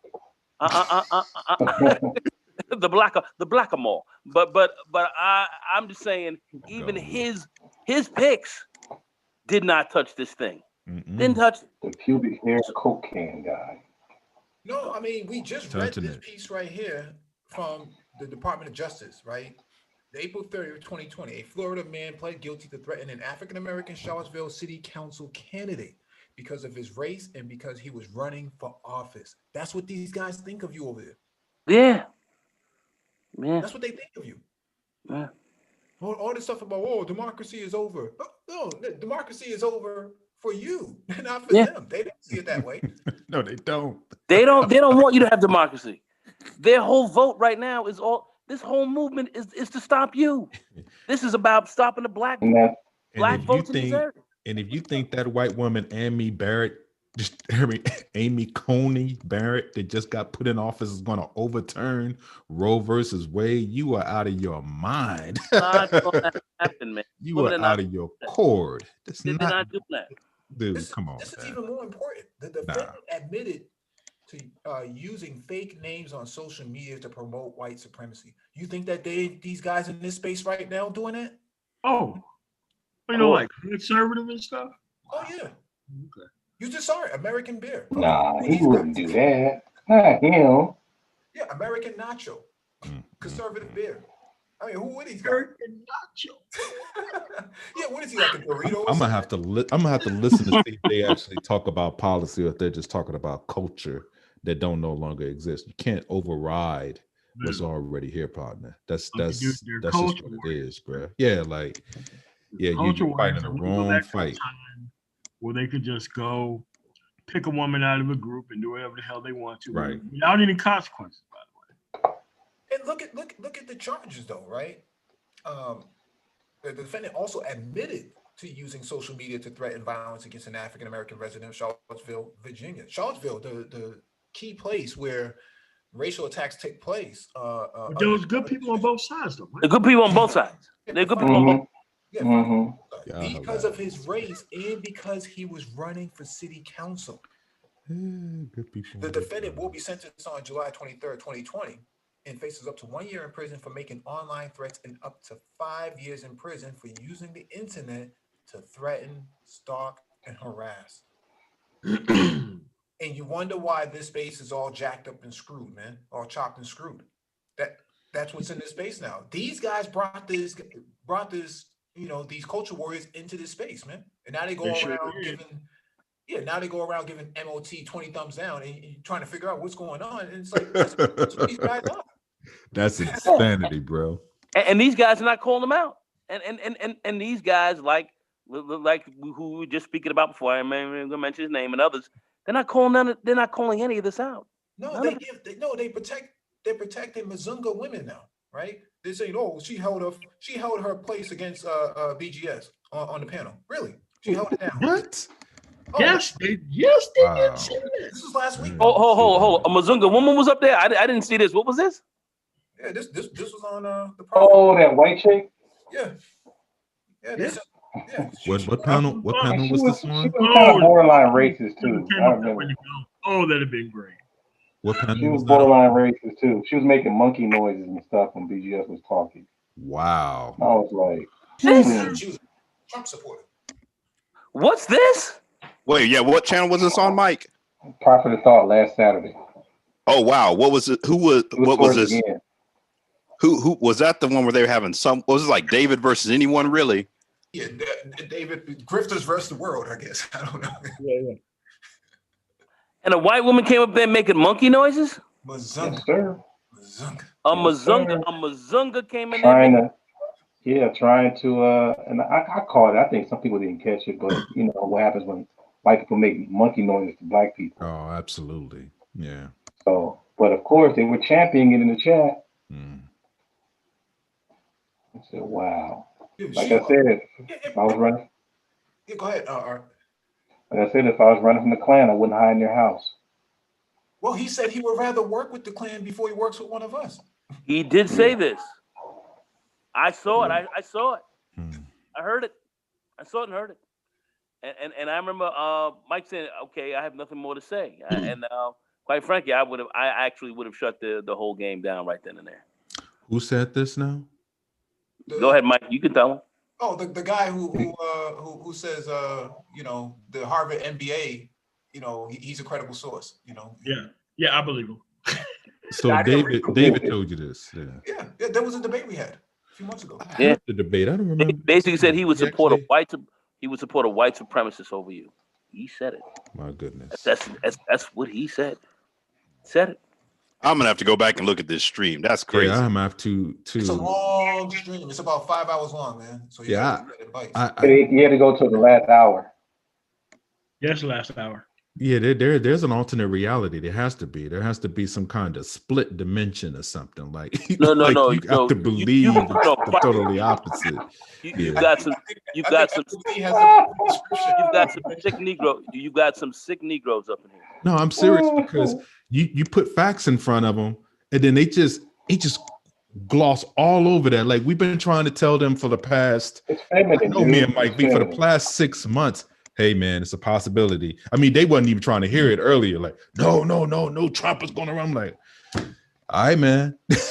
All right, bro. Like, all right, man. Negroes up in here.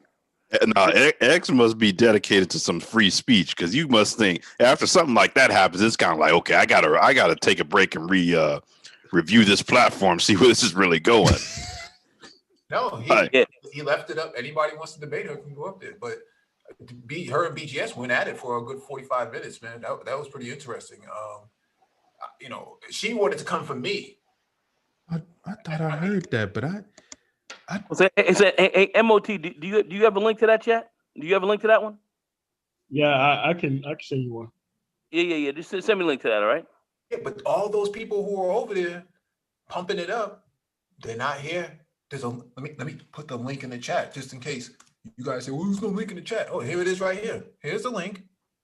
You can get on. Where's everybody with their journalist hats? The MAGA is much more stronger. Yeah. Along with the tinfoil. Yeah, who knew that journalist hat said MAGA on the front of it? Shit. So it's just amazing. But you disavow everything else, but you believe these people that say this outlandish stuff that cannot actually be proven, but you dismiss everything else that's on the net. And then they say, well, you get everything off the internet. Where are you getting it from, Negro? I mean, like, where are you getting your information from? Worse, man. These niggas You on the black web or something? These niggas are horrible, man. Stop it. These niggas bugged out. I didn't know you stay in DC. You work for one of the Alphabet boys. Why haven't seen you around then? Oh, do I know you? Like, what are you talking about, bro? The crazy thing is too, you always hear people talking about the media. I'm just like, Fox News is the most watched channel. Rush Limbaugh exactly. Rush Limbaugh is the most popular radio host. That's I'm just like saying something, just same as everybody else. This commentary. But to the point, DC, what they're finding now, I read this the other day. A lot of the 45 supporters are now being denied loans from banks and things of that nature. Yes, they are. I would say I heard that the other day. That's a fact. They're going after you guys. Wait, how are they identifying them, Mike? MasterCard and Visa information can be easily picked up. Whose campaign did you contribute to? Yeah. Right. And that's okay. And that's public. You know those Proud Boys are lucky that nobody got laid down, man, out here in DC the other night. They lucky, man. That didn't actually happen, because you know if that was actually us out there basically doing that, somebody what I find very interesting got shot. We didn't have the type of and I'll just say this, the type of forces that should have been out there against these guys. They weren't there. No, the NFAC would have been there had they not been decapitated last week. That's what this was all about. Right. That's what Trump is doing. I see you using your third eye, Mike. That's a good one. The outer rim. The outer rim. Good. Fucking Your observation is correct. but these guys, but I'm saying it's a very key thing. They weren't around. Yeah. Now we know that Trump has been moving these people out so he can have this happen. This is all a design. That's what I'm saying. This guy's playing a very dangerous game. That's what I'm saying. If he's really thinking about hanging in there, he's got to know how some of these people who are in Alphabet City are looking at this dude. Mm-hmm. I'd be pretty nervous. I wouldn't be that bold coming out here playing like this right now.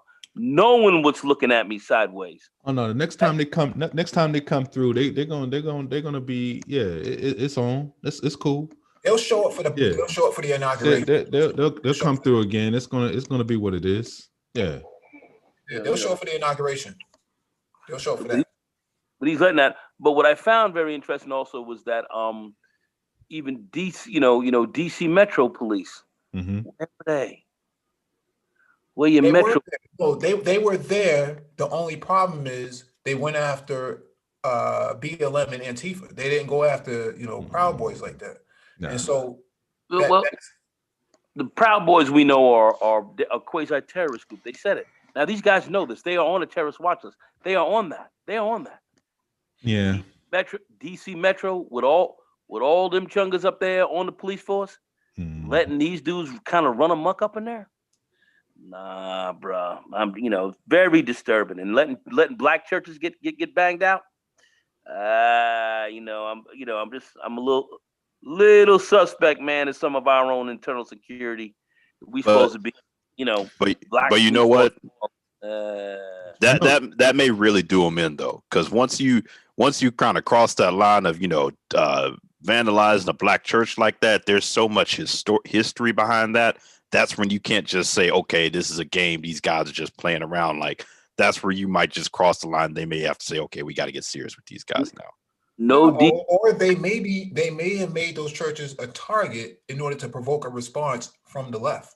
It's a possibility. What do you guys think about Enrique Terrio? What do y'all guys think about him, man? Say that name one more time. Enrique Terrio. What y'all think about him, man? Okay. Who is he? He's the guy he's the black dude. You know, he basically is an Afro Latino, basically. Okay. He is. He's a black dude that's posing as so-called I'm American first, and you know, I'm over the Proud Boys, or he's assumed some kind of leadership role with the Proud Boys. But even though that's actually challenged at the highest level. I thought they ran him out of there because they said there's a civil war inside of the Proud Boys now. Yeah, that's why I was asking. What do y'all think about that, man? Why is he being used? Why is he being used by these? They're trying to get him out of there. Racist. Yeah, like I mean, listen. You will always have these type of Negroes around. I saw a Negro skinhead interviewed one day.